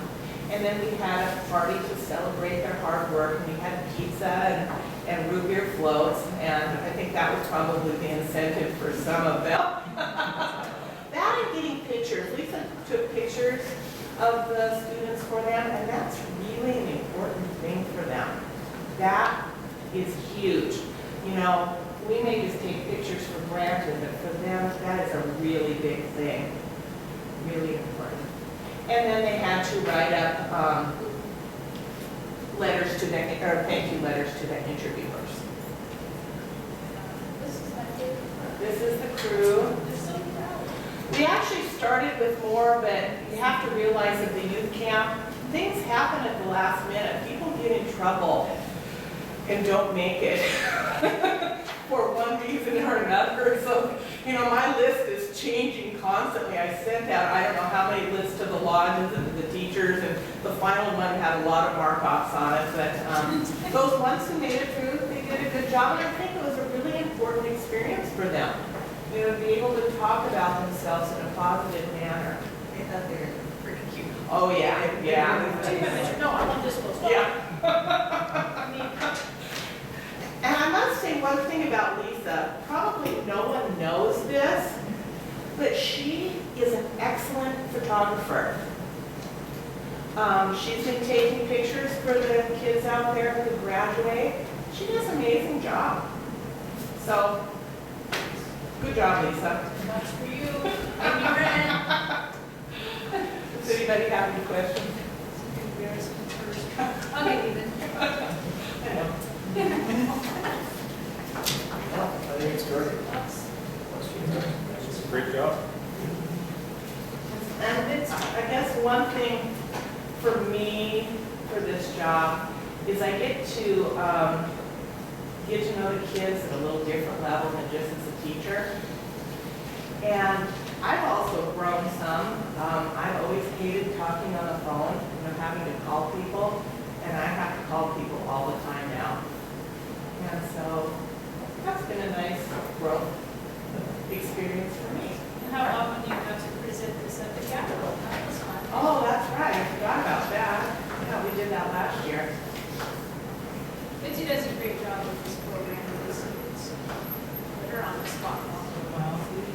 We get extra Title I funding to do this, and one year, Kathleen Sandy is her name, she oversees this program at OSBI. She said, well, I want you to have an education advocate down at Maysell. Well, what does that mean? Well, you're gonna do this and this and this and this, we coordinate this. And, well, you're gonna get some money to do it. And I said, I have the perfect person, and so, great job with that. She has 3 periods a day, a little different parts of what we saw here. Some of it's teaching the class, and some of it's one-on-one with financial aid forms, helping them apply for college, fill out a job application and support. There's the one-on-one model, and then there's the classroom model. So, I'm really happy with that program.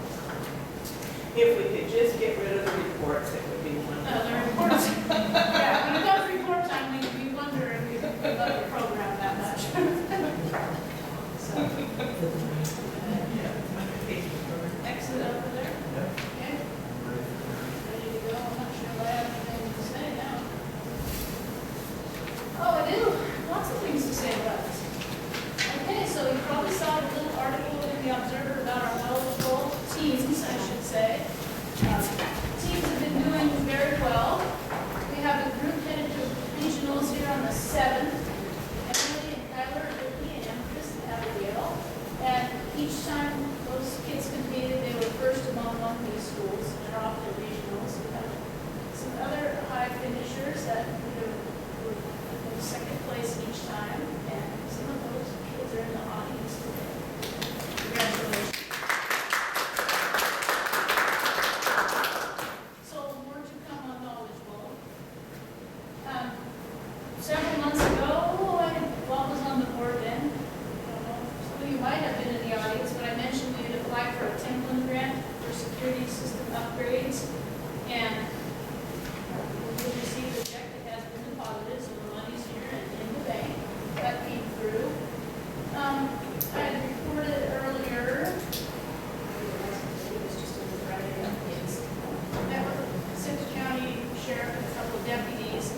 They have some potential interest in the east end of our bus garage, and I haven't spent a lot of time down there looking around. So I did go take a look down there with them just to kind of see. It's their hope that that could maybe be a workable space that they can use. It's in very preliminary discussions. I don't know that it'll actually go any farther than just discussion. That's if we did choose to go that route, obviously that would involve the board. But I just did want to report out that we had met. I think there's been a lot of rumors about why Lisa and the sheriff's deputies were down in the bus garage. And so that's what was happening. I wasn't in trouble or anything. So anyway, it's really nothing new to report other than it did come on. Enrollment snapshot, I try to keep everyone posted of what enrollment looks like from month to month. This does not include youth camp, that was on another slide.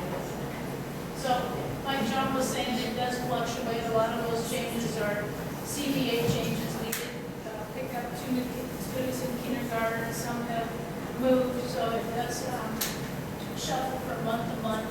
Those are actual FTE, not head count. So kind of equating dollars and cents, this is the number that we use. Not sure, I think I have another page.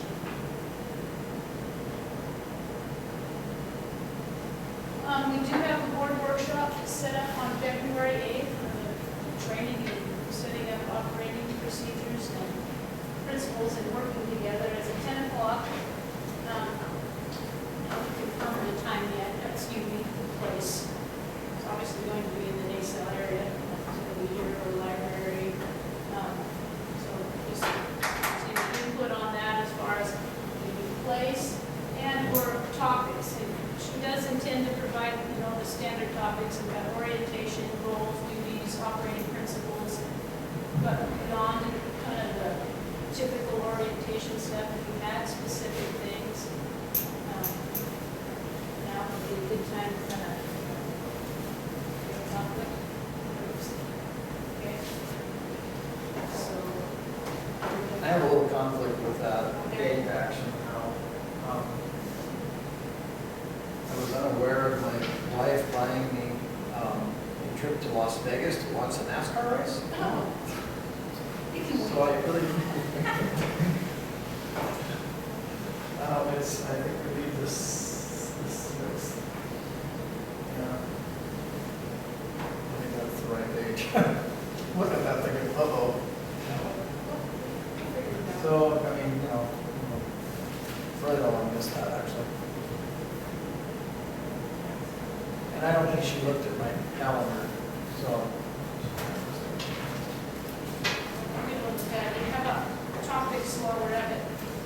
We can go from there. Anything in particular? Well, let's see. She has some awesome topics. Did you get that? Well, the original email, which is like operating principles, protocols,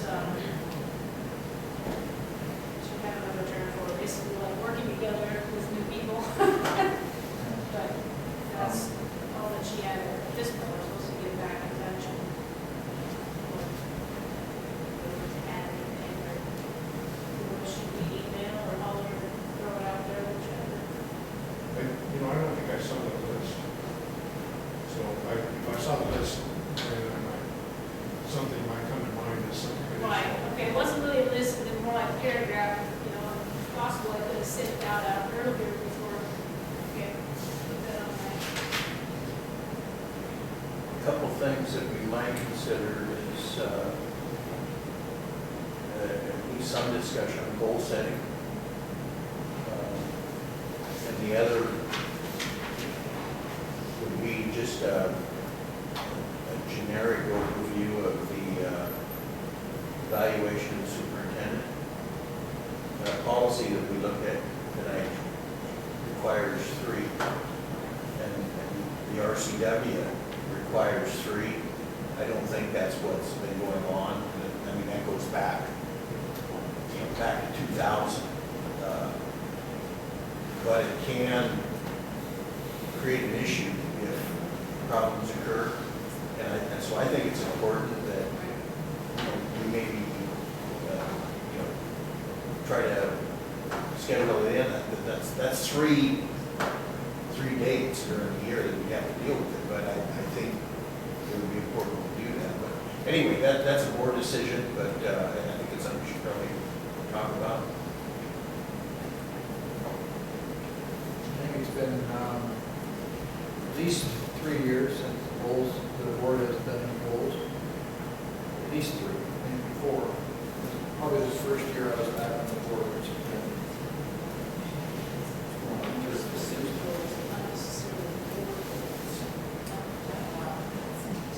Yeah, and I don't know, I don't know if it's necessary, I think it's the overall vision.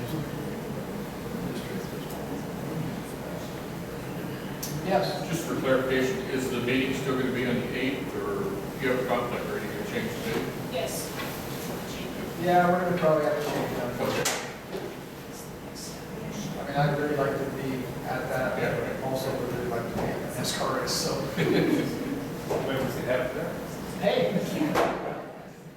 We could. Celebrate your birthday. Probably wouldn't hurt if you like NASCAR.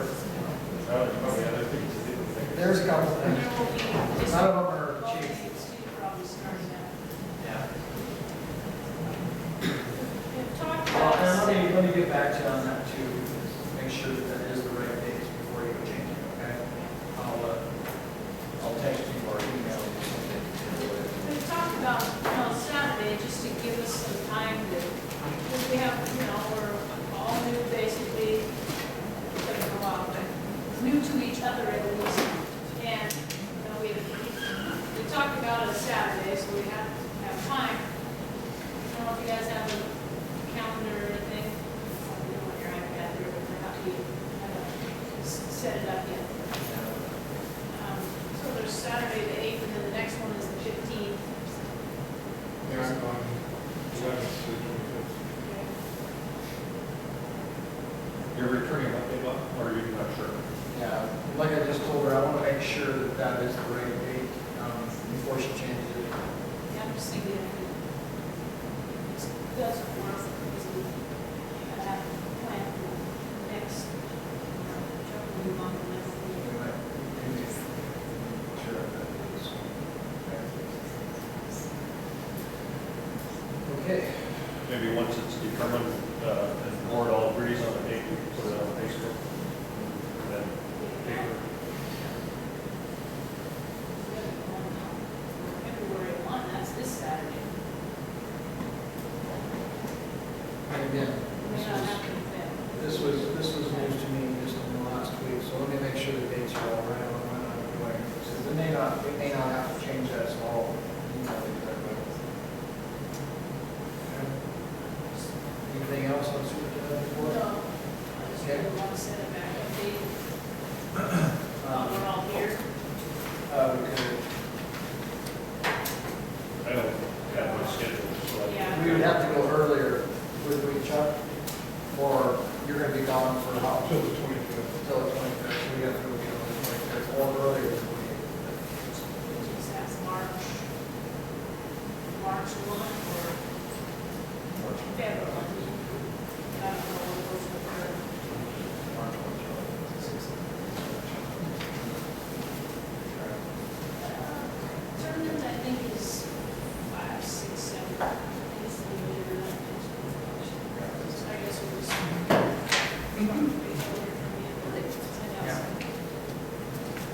Yeah, I think we just leave it as it is for right now, I'll get back to her, and she can send some emails to us, we can change it. Okay, let's move to board member reports, future and agenda items.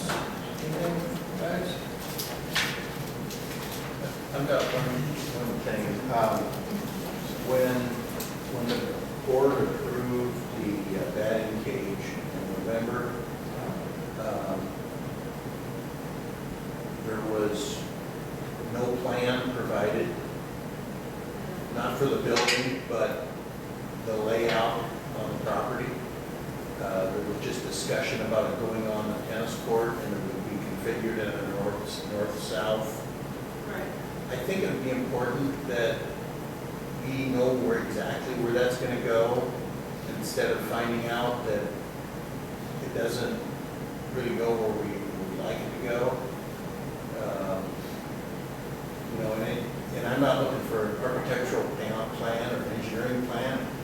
And if Randy's the guy, just scribble it on a piece of paper. I just like to see it, to know, the offset from the fence to the building on both ends and the length of the building. None of that was really discussed. And We do have plans, if that would be easier.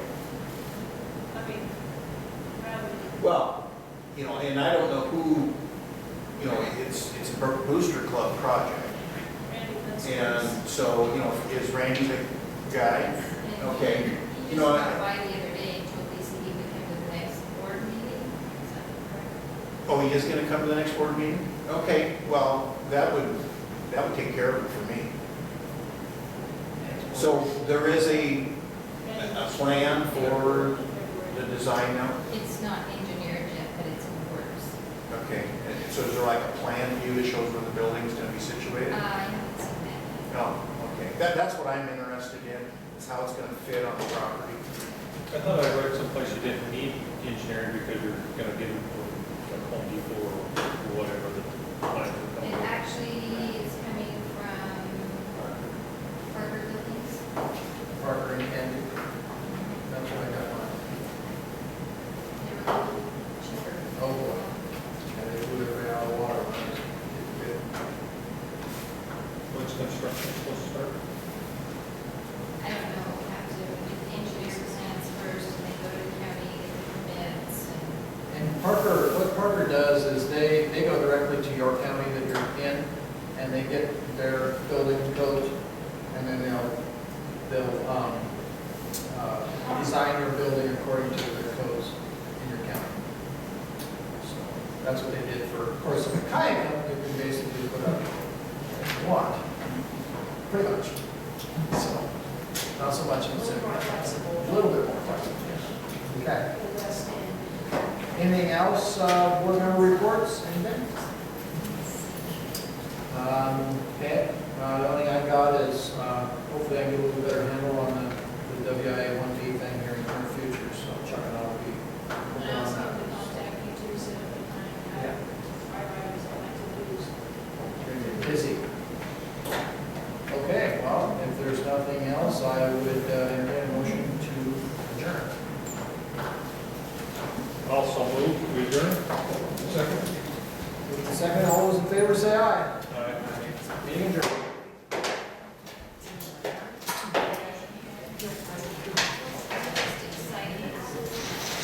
exciting.